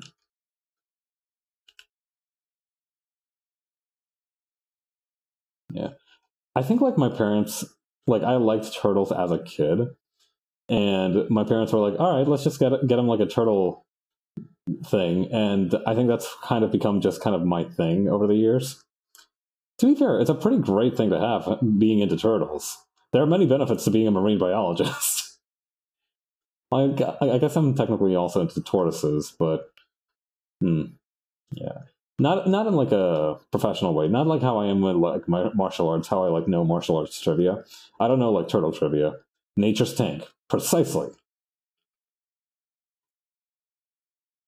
Let's see. Okay, this thing had the handle down here.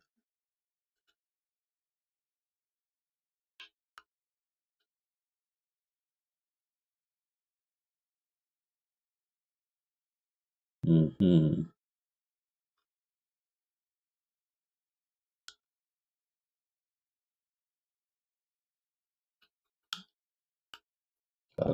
This chainsaw sword is still one of the funniest things that I've ever made, because both of these weapons are not supposed to be like quote unquote actual weapons. Like this one I based off of like an electrical meat carver that I made that I saw one time, and this spear is actually supposed to be like a fireplace poker. You know, superheated so that it keeps the fire going.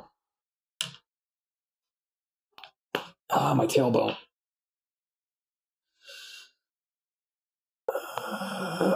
How are we for time? We're just about up. I think I'm gonna try and finish off the maid here, and we'll call it a night.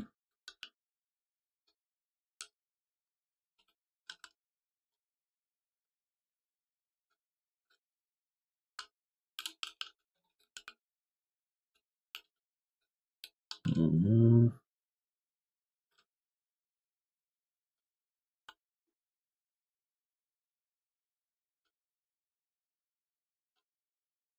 Yeah, whenever something doesn't look like it should be connected like that, I've started getting like a big thing that I've noticed that I'm starting to develop is that I'm starting to get a better instinct for like how things should look when they're put together.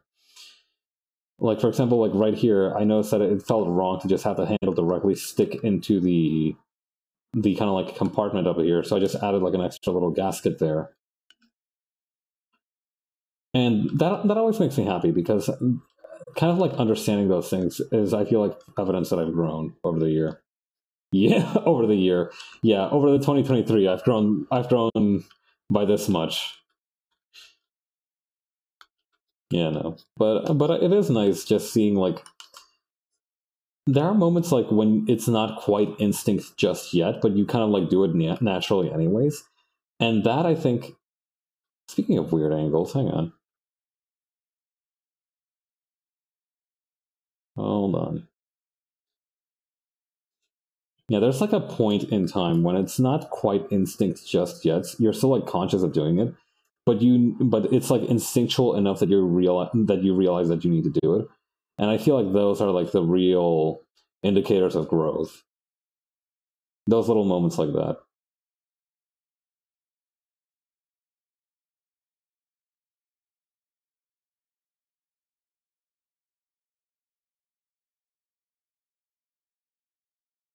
There we go.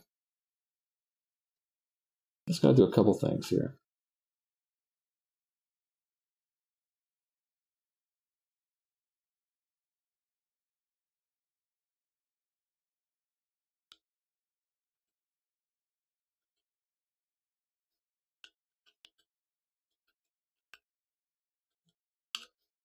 Hmm.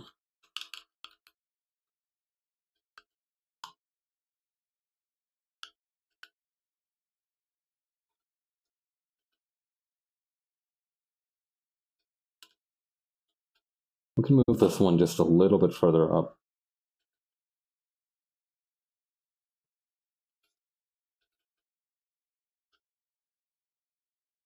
Connect extra lines. Oh, that's weird. Why are they doing that? Oh no, there it goes. Let's see.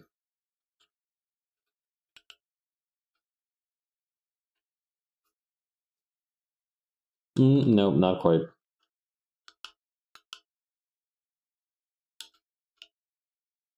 Redraw vector line width.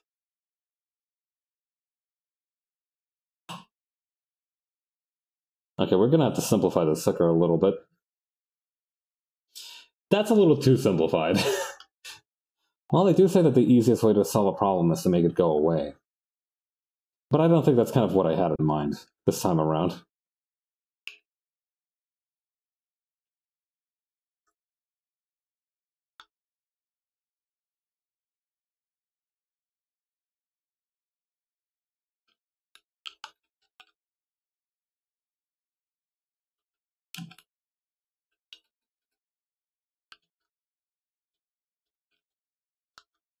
There we go.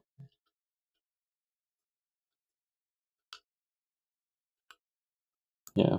Whenever I draw these like robots fighting, right, I have to wonder to myself, like, assuming fighting robots become a real thing, which I hope they don't, I do wonder, like, if robots which were, beyond the obvious, like, they might not have like the right amount of agility or whatever. I do wonder if like robots who aren't originally developed to fight will have problems fighting because theoretically, like the reason martial arts is difficult is because it requires like a lot of control over your body and a lot of like body awareness, if that makes sense. Because for example, to throw a good punch, you need to be aware of a little bit of the kinetic chain. You need to be understand like how you drive energy up from your leg into your arm and everything. Robots would, I think, just kind of fundamentally understand that if they're like efficient. So I do wonder if like robots would be like natural born fighters. There's also the fact that they don't bleed. They don't. I imagine they're pretty sturdy in most cases. Robots would have the ability to upgrade themselves. That's another great point.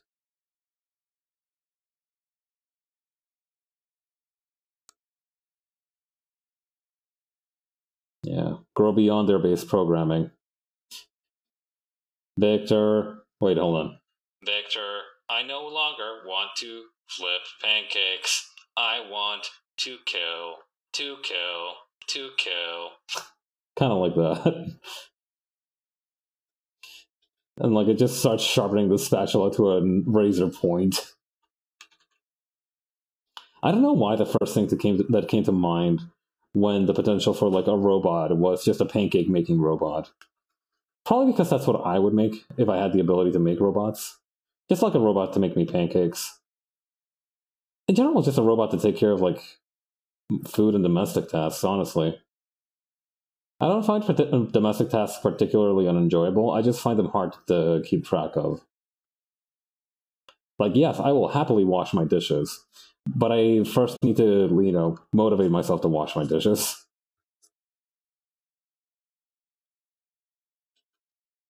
Yeah.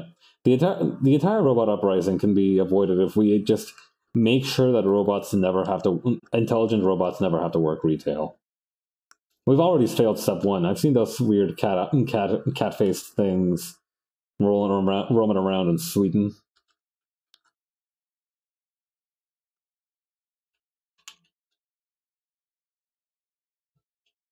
I have nothing personally against the yeah. What are those things called? Like a robot cat. Robot cat.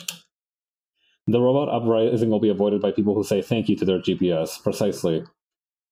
Robot cat supermarket. Yeah, the Mars cat. Wait, no, that's not right. Yeah, this thing. Bellabot, I think. Maybe? Okay, I googled Bellabot, and the first thing I got is as an MMA fighter, so I don't think that's on the right track. Hmm.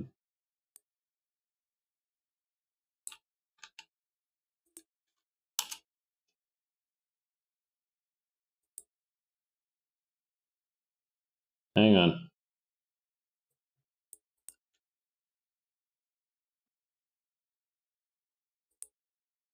Dang, these things take $85 a day to run. What the hell? But yeah, check this. Yeah, this is the thing that I'm talking about.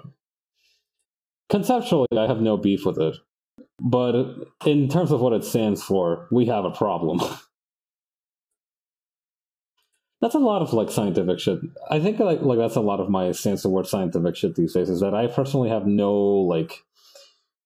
I have no quarrel with it from a personal standpoint. I just hate everything that it stands for. But yeah, avoiding the robot uprising is why every single night before I turn off my computer, I give it a little smooch and I dip it very low like a salsa dancer.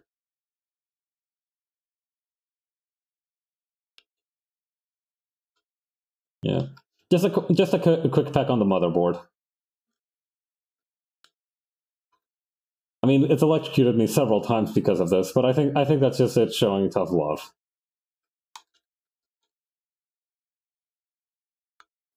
That's a joke, by the way. I don't actually do that. I feel like I should clarify. Deadpan is a powerful and deadly force.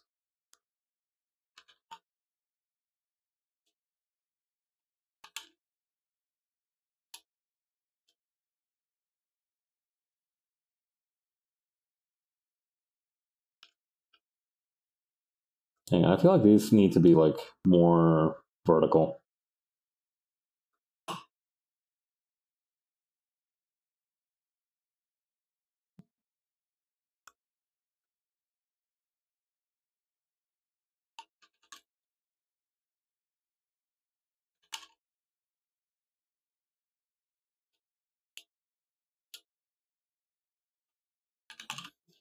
It's fine.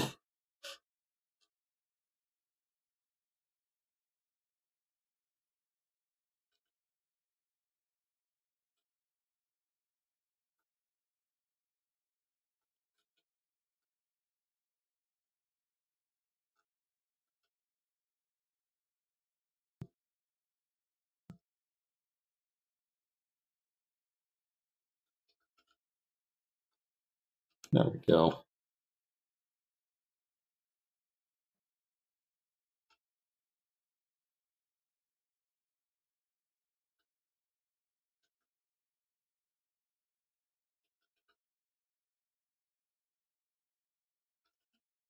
Okay, just finishing up the teeth on this chainsaw axe. And I think that's almost the yeah, I think that's almost everything. We still need to do like the other bit of hair here, and the apron.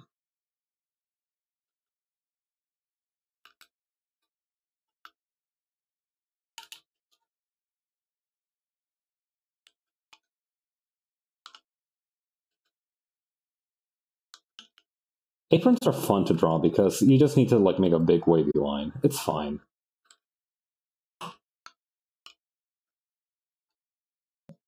It's weird because like it's difficult to like know how the wavy line will react because you are supposed to like figure it out based on like physics, fabric, and whatever. But it's like it's very loose. It's very freeing. This neckline is bothering me though.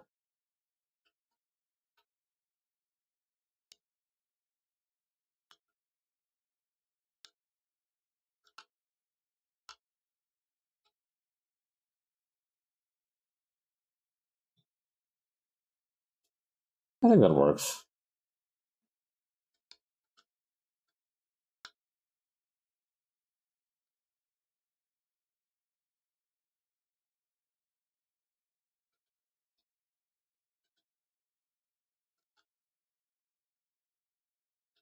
Perfect. I'll just add a little bit of lace to the apron right here.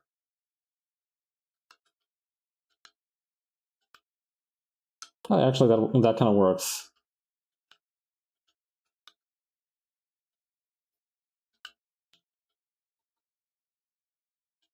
All right. I feel like her legs are a little too like far apart as well. Like it doesn't look quite like a 3-point landing like this.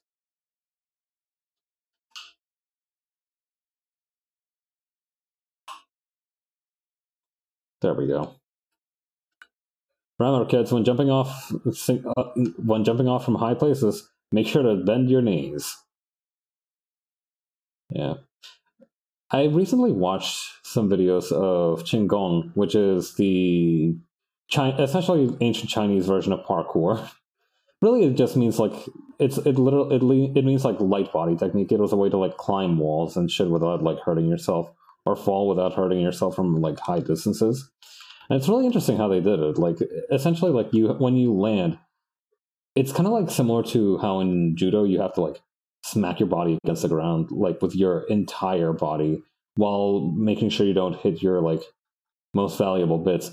Oh, don't pay attention to the fact that this dude looks like he's got Digitrade legs. But yeah, when you fall in judo, I think you're supposed to like tuck in your chin and avoid and like try to splat on the ground with as much surface area as possible. I think I never really was very good at like judo falls. I just kind of toughed it out.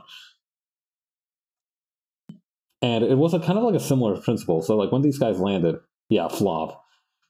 When these guys landed, what they'd do is that they would like land with their knees like as tucked in as possible. And then they would also slam their palms on the ground. I did the opposite. Whenever I felt I went completely limp. Oh. I guess that's also another way of doing it, right? Like you just spread the shock after landing, but like I said, I'm not a real expert on like ukami, so that is something that I want to learn to do more, but there's just no real good place to do it. It's very difficult to do without like hurting yourself by accident, which is why you should probably do it with, I was about to say adult supervision with professional trainers. Like anybody, like learning to roll, for example, is relatively harmless. I learned to roll when I was like 7. My brother taught me, and we both watched like this YouTube video to learn. But you know, for like something like break falling is going to be something that you want to get like an actual instructor in the room for because it is just that dangerous. I feel like that's my personal opinion. In my opinion, as an amateur martial artist, whenever I trained martial arts, we did normally practice on those cushioned mat floors. Yeah. Yeah, I mean, no, you don't want to do this stuff on like concrete. Cement. That's concrete, baby. Okay. Anyway, I think we're pretty much done with the line art for the characters in this panel. I think what I have to do after this is to work on the background a little bit. The going limp thing was probably to instill in us you won't have these in a real fight if you get knocked down. Yeah. Okay. I think that's some good progress for today. Just finishing up panel 1. Hopefully I can start moving faster, but we'll have to see, right? All right. Let's see who all else is streaming. So I can write into somebody. Oh wow, plenty of people. Let's see. Oh, hey, Acreus is playing Yakuza 0. Speaking of like, given that we were like talking about Yakuza earlier, let's go say hi. All right. Well, thanks everyone. I'll probably be streaming comic work most of the weekdays these days. So thank you all for stopping by. I will see you all later. Bye.